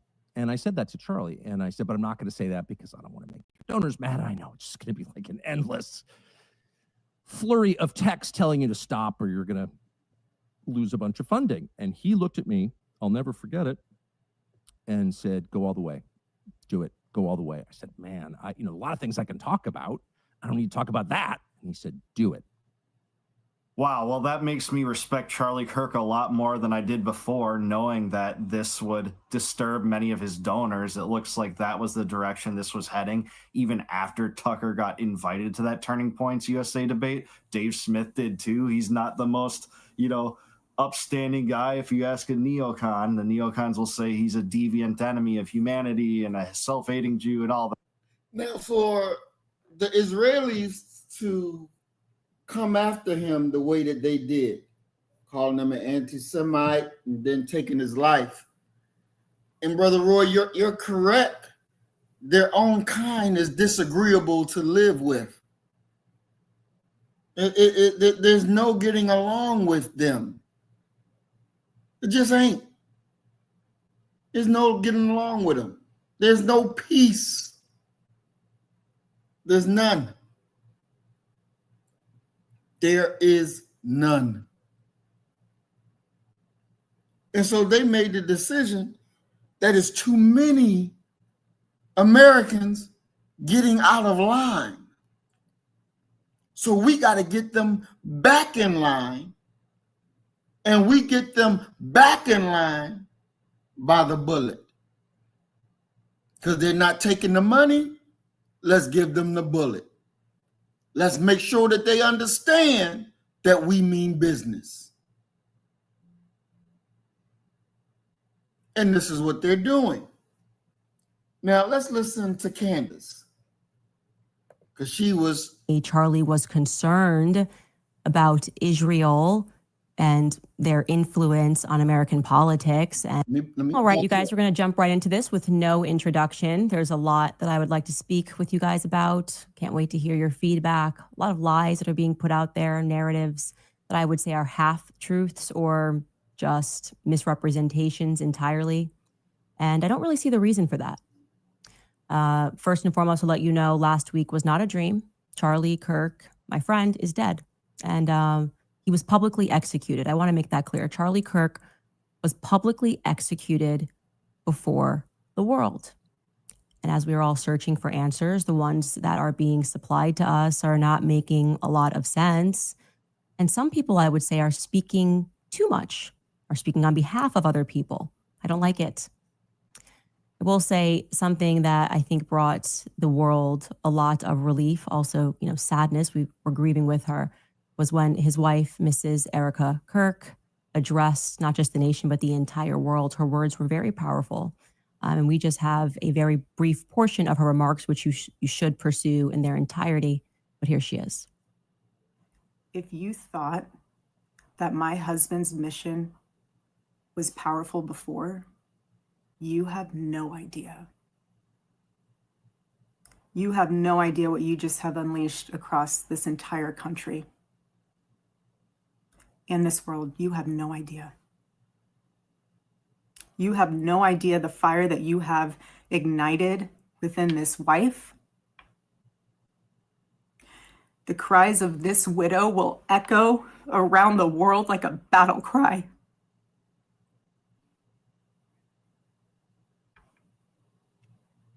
To everyone listening tonight across America, the movement my husband built will not die.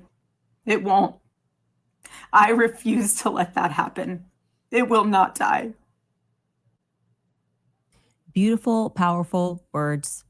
Charlie had just one wife. What we got to see across this weekend is that there were so many people around the world, like she said, who were deeply moved by Charlie Kirk throughout their lives and, of course, have been deeply moved by this tragedy. And what she is describing there, that fire, a lot of us are feeling it. I am definitely feeling it. I had a very tough weekend, a very tough weekend. I will say this, my entire life, I've not been much of a crier. It is not my choice emotion. I'm not a person who bursts into tears, and some people are like that. This weekend, I didn't just cry, I wept. I wept for Charlie, obviously. I didn't make it through the tribute to him on Friday. And for those of you who wanted to see me in a moment of weakness, that was delivered to you. Fair. Yeah, I watched my friend get shot in the neck. Yeah, that's what happened. I just want to say that he was publicly executed again before the world. The question is why, right? When you are in a state of grief, you go through a lot of emotions, and I'm arriving right now at a lot of anger, the audacity of some people. It has taken much restraint and prayer, and I had to speak with a priest. I had to go to confession. These emotions that I am having, wanting to respond with Charlie in his own words, really. People that are coming forward and saying this is what he thought and this is how he should be remembered. It just feels really inappropriate to me. I didn't know what to do other than to scroll through messages between me and Charlie, regarding which there are a ton of them. And I kept going back and watching the many videos of us dancing to the song Power. And it felt appropriate to reach out to Ye, speaking about things, talking about his mode when he wrote the song. When you wrote the song Power, why did we have it as our hype song? Because the song is about the ability to find it within yourself to become what you know you are capable of becoming inside of a matrix. When you just realize everything is dishonest, that everything is performative, that people are dishonest, that they are going to try to stop you from being great. In fact, it's the end of the song. The question that he asks at the end of the song, that's the most important. Ye asks, do you have the power to let power go? Do you have the power to say no to power? I told you guys that Charlie was going through a spiritual transformation at the end, and all of the usual suspects were really angry that I hinted towards that. What do you mean? You're not allowed to say that. They were attacking me, trying to make me fearful to speak out and speak about the things that I know. I'm not feeling very fearful right now. I am, like I said, very angry. And I found, Charlie's favorite portion of the song. I'll show you the text between him and I, because this feels very relevant right now. This is, again, lyrics directly from the song Power, but I just needed time alone with my own thoughts, got treasures in my mind, but couldn't open up my own vault. My childlike creativity, purity, and honesty is honestly being crowded by these grown thoughts. Reality is catching up with me. Taking my inner child, I'm fighting for custody with these responsibilities that they entrusted me. And that's a moment where he is really speaking about how hard it is. Like when you're saying, no, this is what I believe. And they say, you're not allowed to believe that. You feel like you are fighting for custody of yourself. And I want to be very clear that I believe, in fact, I know that towards the end, Charlie was fighting for custody of himself. I want to say that. I want to say that plainly. And there are lies that are being told and they need to be slapped down right now. There's one person who's been out there acting like he is a widow, you know, just saying the absolute most, tweeting first about what happened to Charlie, following it minute to minute, you know, and doing hits in a foreign country, right? Like making time to do hits on Fox News, 2 of them. Bibi Netanyahu who's fighting, I think, like an 84 front war with everyone, made a lot of time for Charlie Kirk. You would have thought they were the best of friends, as close as him and Trump were. But I will say I don't recall Erica mentioning Bibi Netanyahu in her speech. The way he's presenting it is like he was I mean, this is just the worst loss for him, but I don't think that that is the truth. In fact, I know for a fact that he is misrepresenting some things that happened there towards the end. So let's at first listen to what Bibi Netanyahu just one day, less than 24 hours after Charlie died, what Bibi Netanyahu had to say on Fox News. Take a listen. We're just heartbroken. Myself, my wife, my family, my son actually, and his 2019 visit to Israel, had lunch with him and his wife, Erica. We're shattered first as human beings because a great human being has been taken from us. Was an extraordinary friend. He said, he wrote me a letter on May 2nd this year. He said, one of my greatest joys as a Christian is advocating for Israel and forming alliances to defend Judeo-Christian civilization. A few weeks before the tragedy yesterday, I called him and I spoke to him and I said, please come to Israel. I invited him to Israel. And sadly, that visit will not take place. But he was a defender of our common Judeo-Christian civilization. He was unbelievably excited to walk in the footsteps of Jesus here. He valued our bond, the bond between America and Israel. He did so many things to defend free speech. He had his truth. He stood up for it. But he said, you can come and debate me. He invited that debate. He certainly didn't invite the violence, the horrible violence that tried to silence him. And, this is a worldwide problem. The people on the extremes, the Islamists, the radical Islamists, and their union with the ultra progressives, they often speak about human rights. They speak about free speech, but they use violence to try to take down their enemies, whether it's President Trump, who's been almost assassinated twice, or, they try to kill me here too. But they got Charlie Kirk, and it's just heartbreaking. Who is they, BB? Who is they who got Charlie Kirk?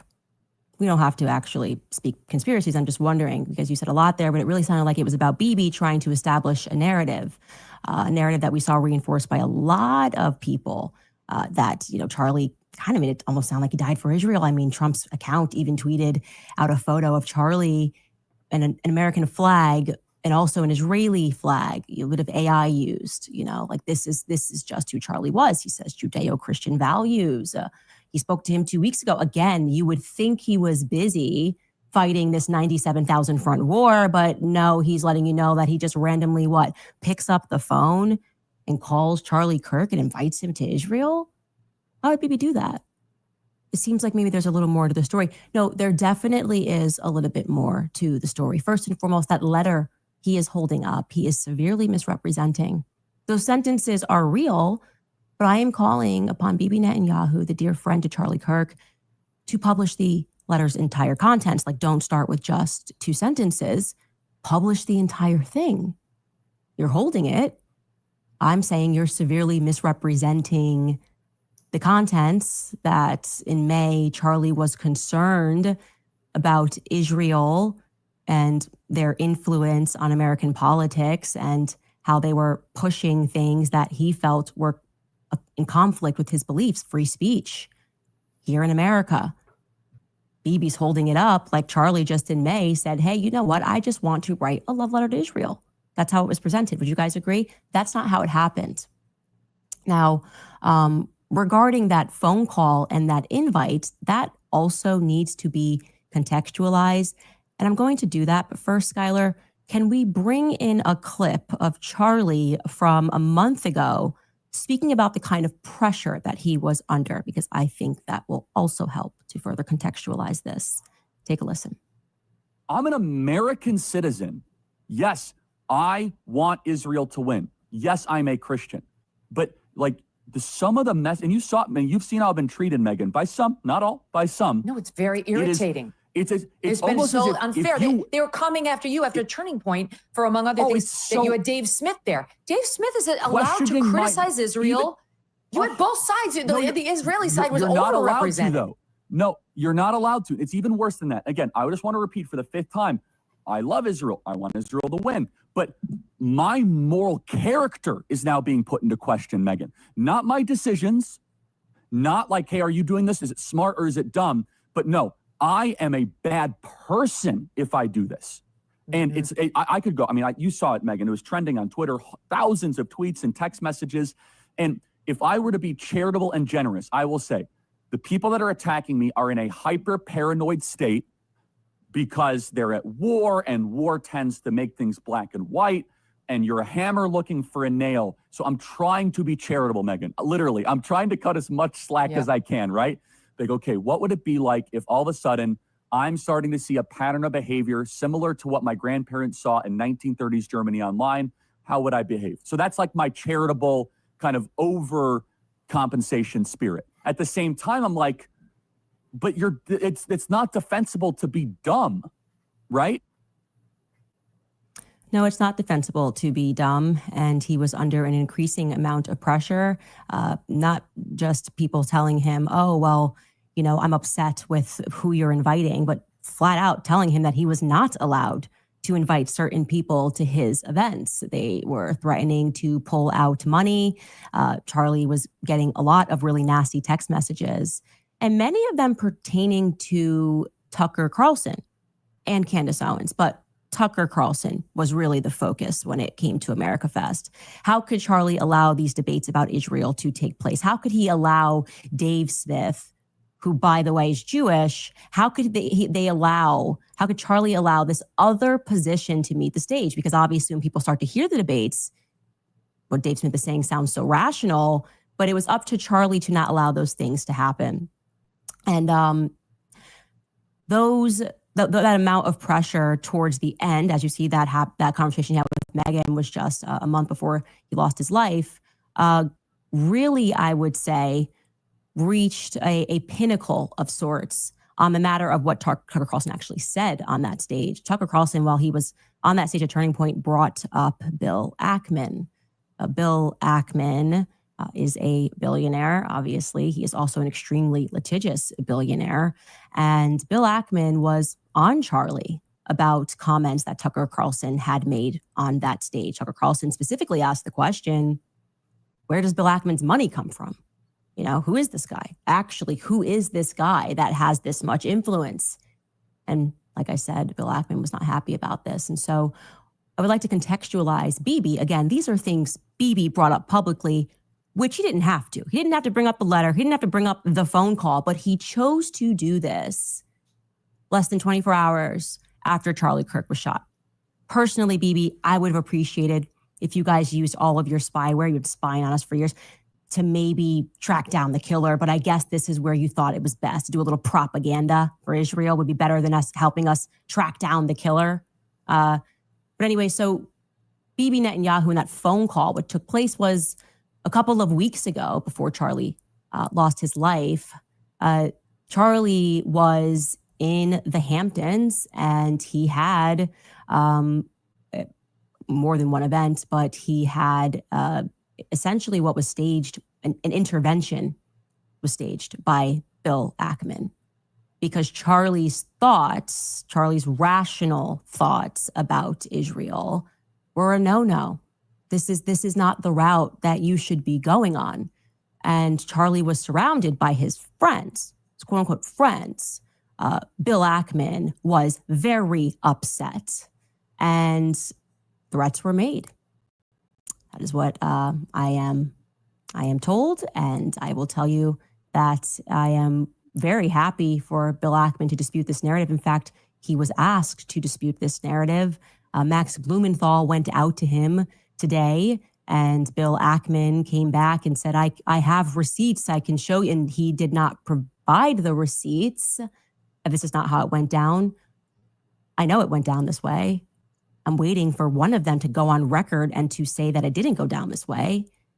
It was at this time that Bibi Netanyahu was called, and Charlie was invited to Israel. This was an under duress situation, I would say, because I've been in these situations before. When I started asking very sensible questions about Israel, as someone who had dedicated her political life to supporting Israel, many times alongside Charlie Kirk, I was met with the very same pressure. And just like Charlie was being invited to Israel, I was invited somewhere else. And when this arrived to me, it felt like a threat. You know, I got to tell you that. It felt like a threat, like not like, hey, come here and we can educate you because you're my friend. More like, this is your last chance. That's how it felt to me. I can't speak to how it felt to Charlie. And I know that Charlie was offered a ton of money in this moment. A ton of money. Bibi would fund it, you know, spend tons of money. And Turning Point, I guess, if it needed to go to a higher level, would have gone to an even higher level than it already was at. And I know for a fact that Charlie denied that funding. That Charlie denied, and what Bibi didn't include there, he declined to go to Israel for, I would describe this as like, you know, re-education camp. You know, we've seen it. You made an uh-oh, but we can help you. You know, we just need you to come out to Auschwitz and take a picture. Yeah, we just need. Now, Candace here, she goes on and she tells it all. She ain't leaving shit uncovered. She ain't leaving nobody out. She goes further than anybody in blaming Israel for pulling the trigger. She goes further out than any of them. And she still ain't stopped. This is very interesting.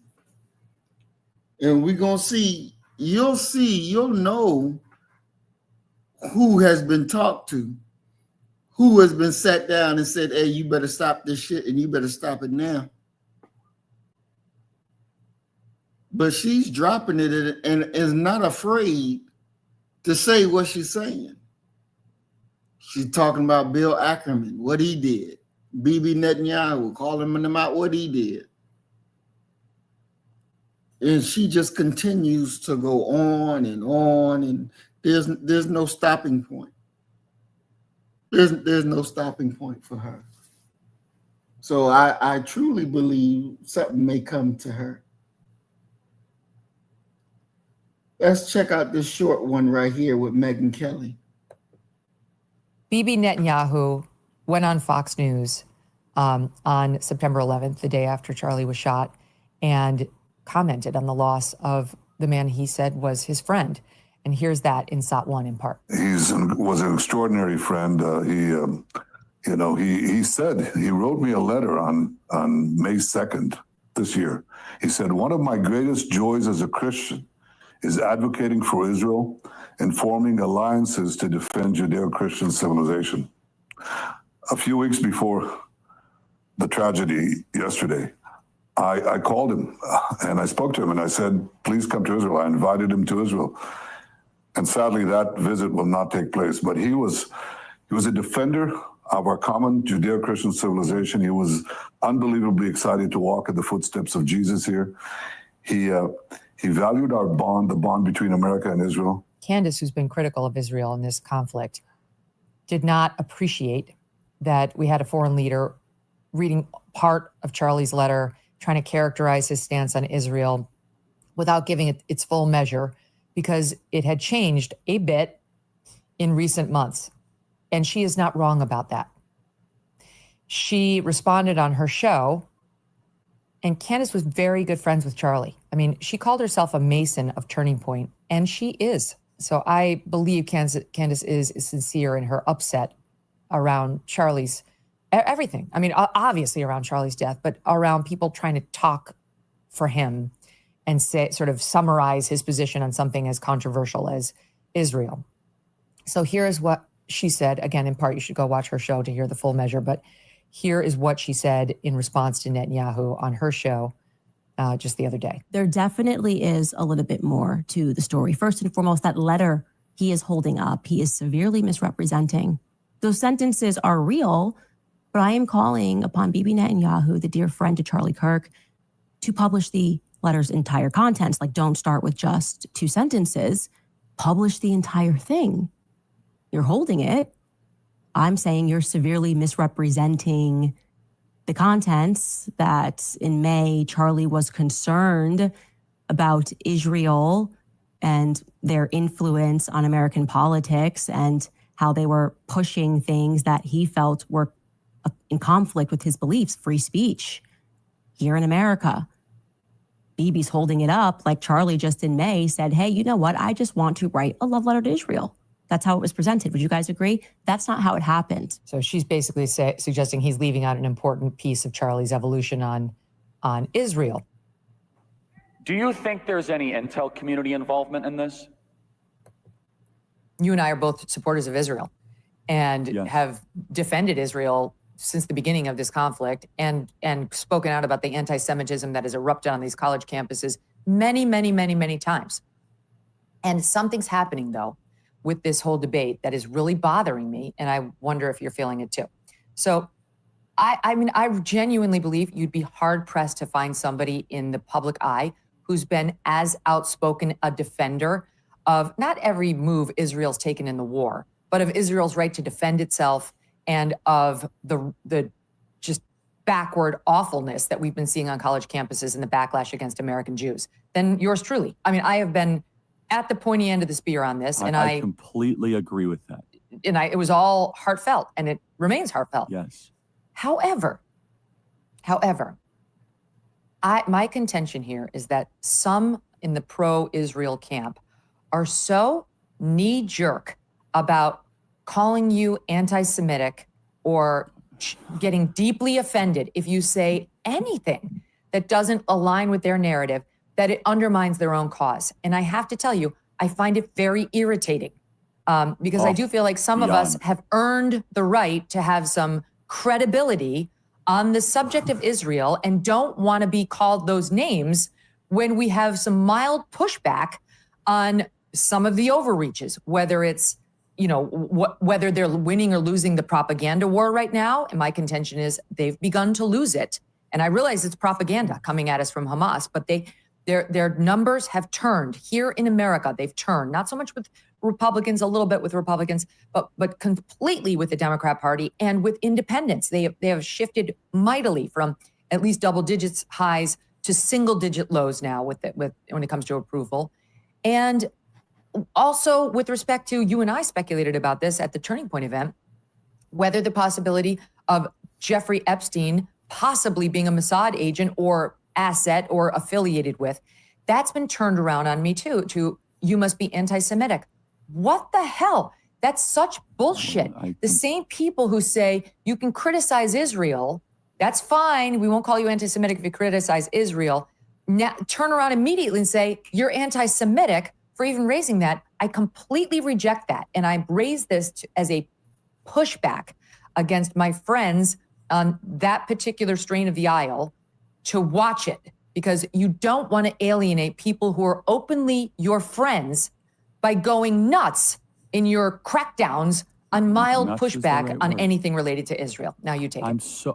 I'm so glad you brought this up, and I would second that, Megan. I think I have a bulletproof resume showing my defense of Israel, both on campus, on social media, to great, let's just say mockery and scorn at times, because I believe it, right? I believe in the scriptural land rights given to Israel. I believe in fulfillment of prophecy. And again, I'm not a theologian, but I'm a Christian. My life was changed in Israel. The spiritual energy is so amazing there. I want them to win. I've said that repeatedly.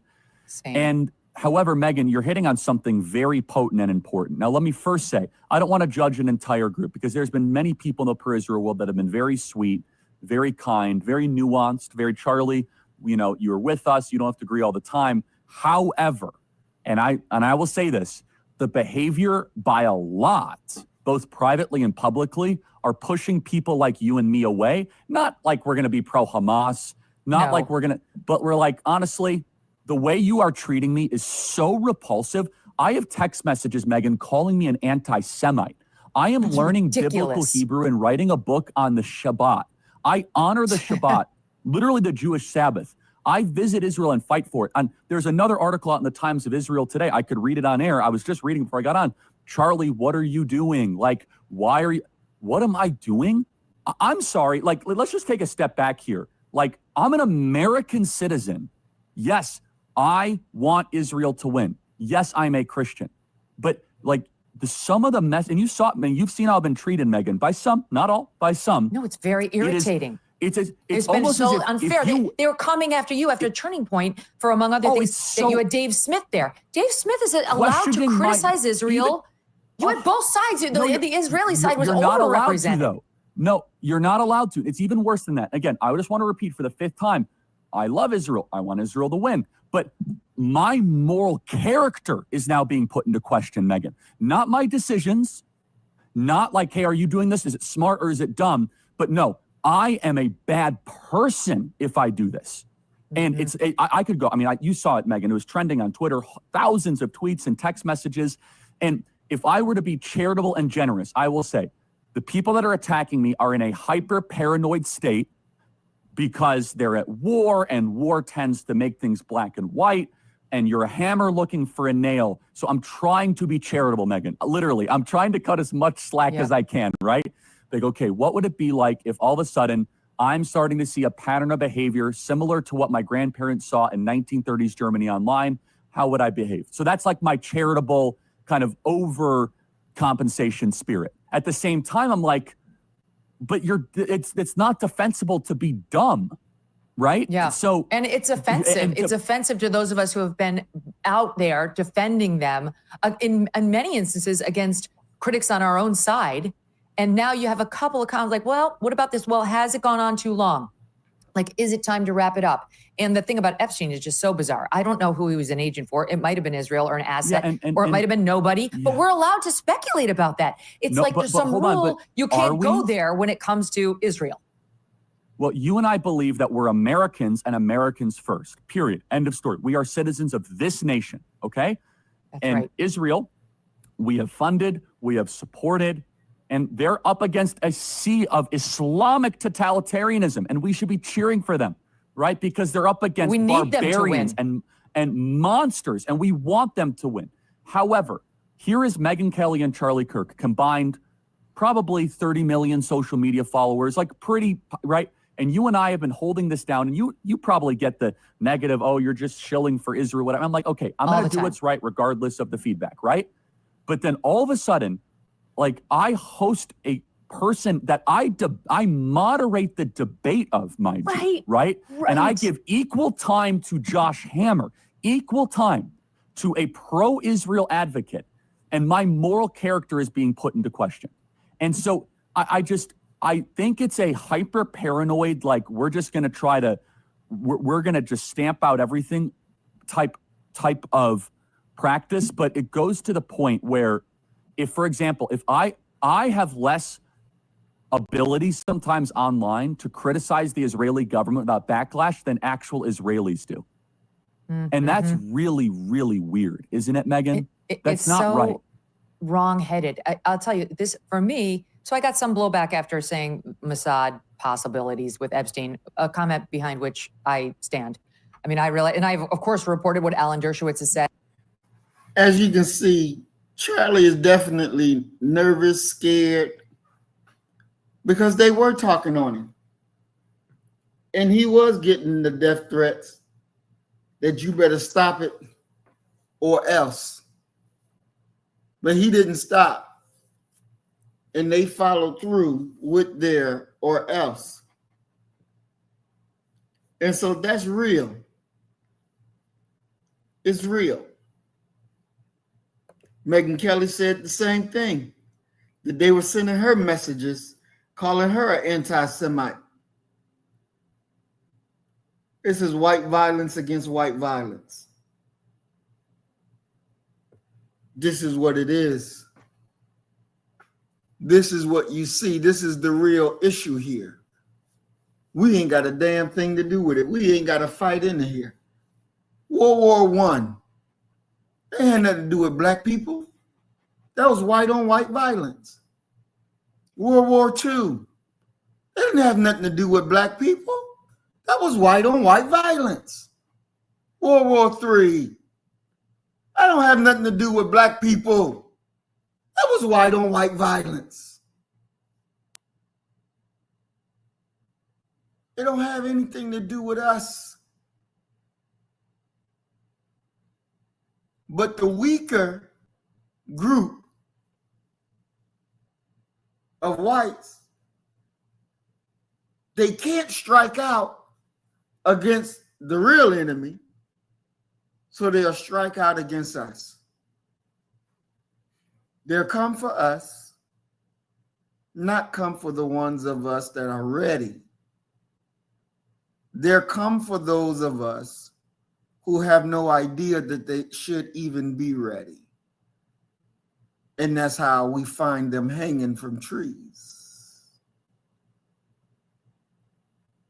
Because of the cowardice of those that claim to love America. But you're afraid to jump on the real enemy of Charlie, the real enemy of America. But you come running to one of us that's unprepared.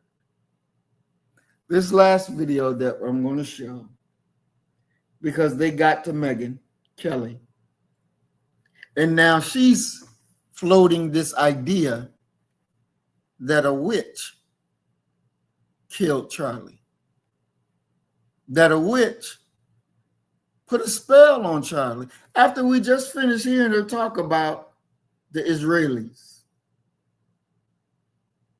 Now she's claiming it's a witch. I guess she got the memo. You better change your tune or you're going to be just like Charlie. So she come up with the theory that they received a letter or article was written that a witch put a spell on Charlie. And this is what she's floating as the reason Charlie was murdered. Because they put a spell on him. A witch. A witch, mind you, this same old witch theory that when the regular people were burning the witches at the stake, but the witches didn't have no power to put the fire out. The witches didn't have any power to stop them from burning them. But yet these witches can cast a spell and have Charlie killed. First, I have a sort of out of left field story to bring to you. And then I want to start with it. I've been wrestling with whether to bring you this story for a few days now. I've been wrestling because I find it so vile and off and odd. I wasn't even sure where to go with it. but I decided that I had to do it because the groups who did this deserve public censure. I learned when I was out in Arizona last week that 2 weeks before Charlie Kirk was assassinated, the far-left website Jezebel declared that it had a mission to cast bad luck or a curse on Charlie. They wanted to hurt him in some way. They declared, quote, if the far-right misogynist with a bad haircut wants to villainize independent women, Jezebel is more than happy to be the hag of his nightmares. And they went on to the website Etsy, yes, Etsy, to, quote, cast a curse on him. Yes, this is actually a thing. Etsy, the website known for making arts and crafts on demand, will happily cast a hex through its witches, who you can hire, on someone if you ask them to. The Jezebel crew was delighted to discover, quote, it's not uncommon for the so-called witches on Etsy to channel their energy toward thwarting Republicans. There's even a subreddit devoted to casting nightly hexes on Trump. Jezebel decided Charlie Kirk, who they repeatedly described as far right, the founder of the right-wing conspiracy theory factory, Turning Point USA, is, quote, more irritating than most, and asked its audience if they were, quote, interested in punishing Kirk for years of regressive rhetoric with a curse, with a hex on him.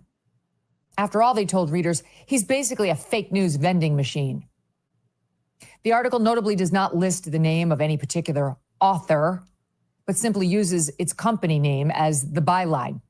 So we don't know exactly which writer or staffer at Jezebel, which has long been a disgusting publication, came up with the idea. But since they're attributing it to all of them, so will we in terms of our blame. It was, in fact, the brainchild of one writer, however, because it is written in the first person, a female. The writer explains now, is it ethical to curse a man I've never met? Probably not. But is it unethical to let him keep talking? Yes. Now comes the obligatory ass-covering paragraph in the piece, just to stave off any negative publicity for Jezebel. Quote, I want to make it clear I'm not calling on dark forces to cause him harm. I just want him to wake up every morning with an inexplicable zit. I want his podcast microphone to malfunction every time he hits record. I want his blue blazers to suddenly all be one size too small. I want one of his socks to always be sliding down his foot. I want his thumb to grow too big to tweet, to ruin his day with the collective feminist power of the Etsy coven would be my life's greatest joy. So even in her ass covering, she was asking for Charlie to be rendered less attractive, to not be able to use his microphone and silence his voice, to have discomfort foisted upon him, to stop his ability to tweet or spread his message, and to, quote, ruin his day. Got it? That's the nice part of the Jezebel article. She tells the reader she placed her first spell on Etsy, and it was, quote, in all caps, make everyone hate him.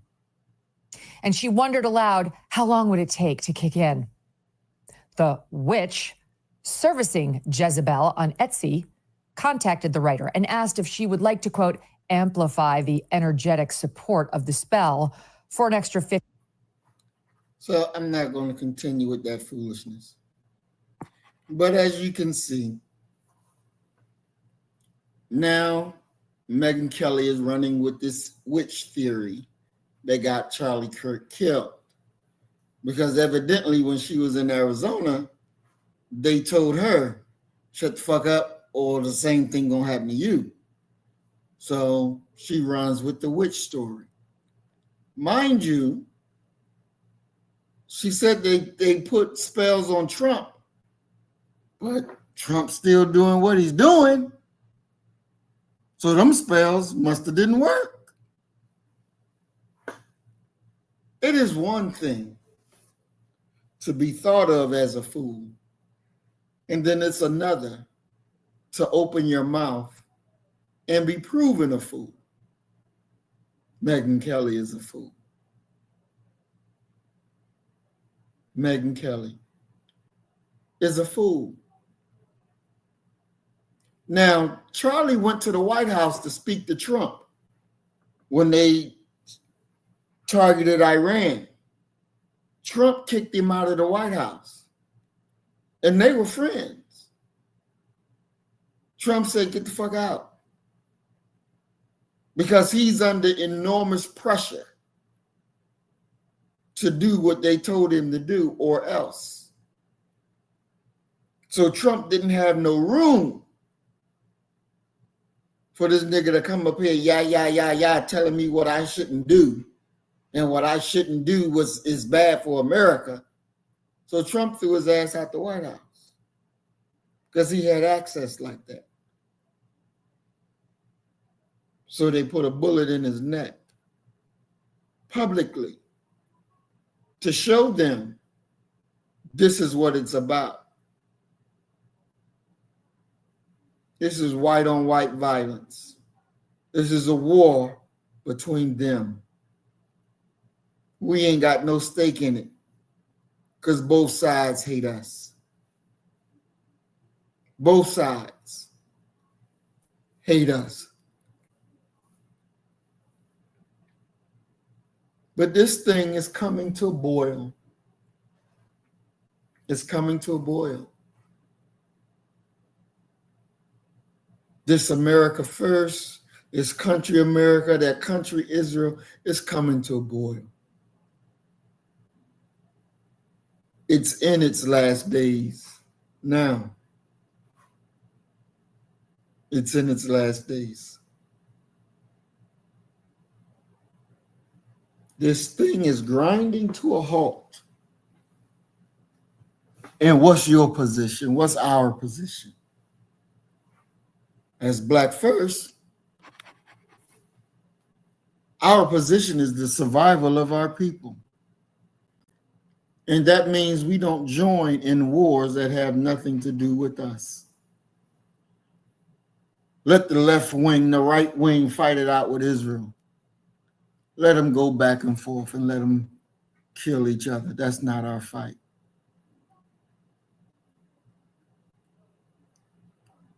America will not survive, and neither will Israel. They are the synagogue of Satan.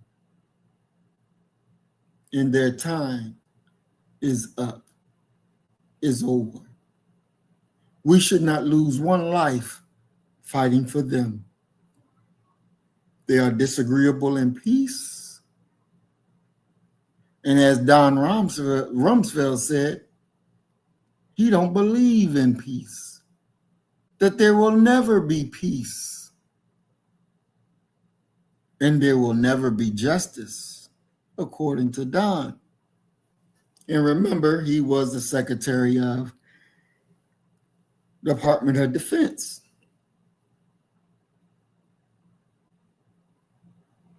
We have to accept our own and be ourselves. And when the fight comes to us, we don't go fight their wars. We don't fight their wars. Period. Point blank. Muhammad Ali said, why would I go to Viet Cong and fight them? When my enemy is right here, you my enemy. I'll fight you right here, right now. That has to be our spirit. That has to be our position. We got enough to be prepared for and be ready for. We should not lose one of our lives fighting for our enemy. That white on white violence, let it continue to happen. This is what they need. This is what they do. That's right. Teach your children who's fighting who. Teach your children what's going on so they'll understand where our problem is. And that's right, Norma. The Middle East has nothing, absolutely nothing to us. They're not our friends. That's just keeping it 1,000%. We have to accept each other. As our sister Asada said when we quoted in the program yesterday, it is our duty to fight for our freedom. It is our duty to win. To win for our freedom, not for theirs, but for ours. I thank you, family, for listening. I thank you, family, for coming out and spending this time with your brother. I want to thank everybody who came, Norma X, Big Brother Roy.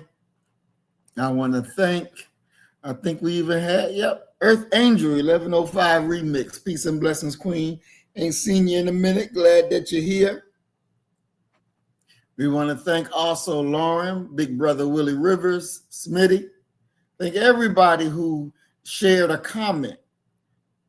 Everybody who stayed along with us for these 2 hours and 30 minutes. Because you need to know the real deal. This is white on white violence. This is Israel doing what Israel does. These Zionists. It is what it is. Love you, family. As we always say, you kill the nigga in you, I'm going to kill the nigga in me, and our God will reign supreme.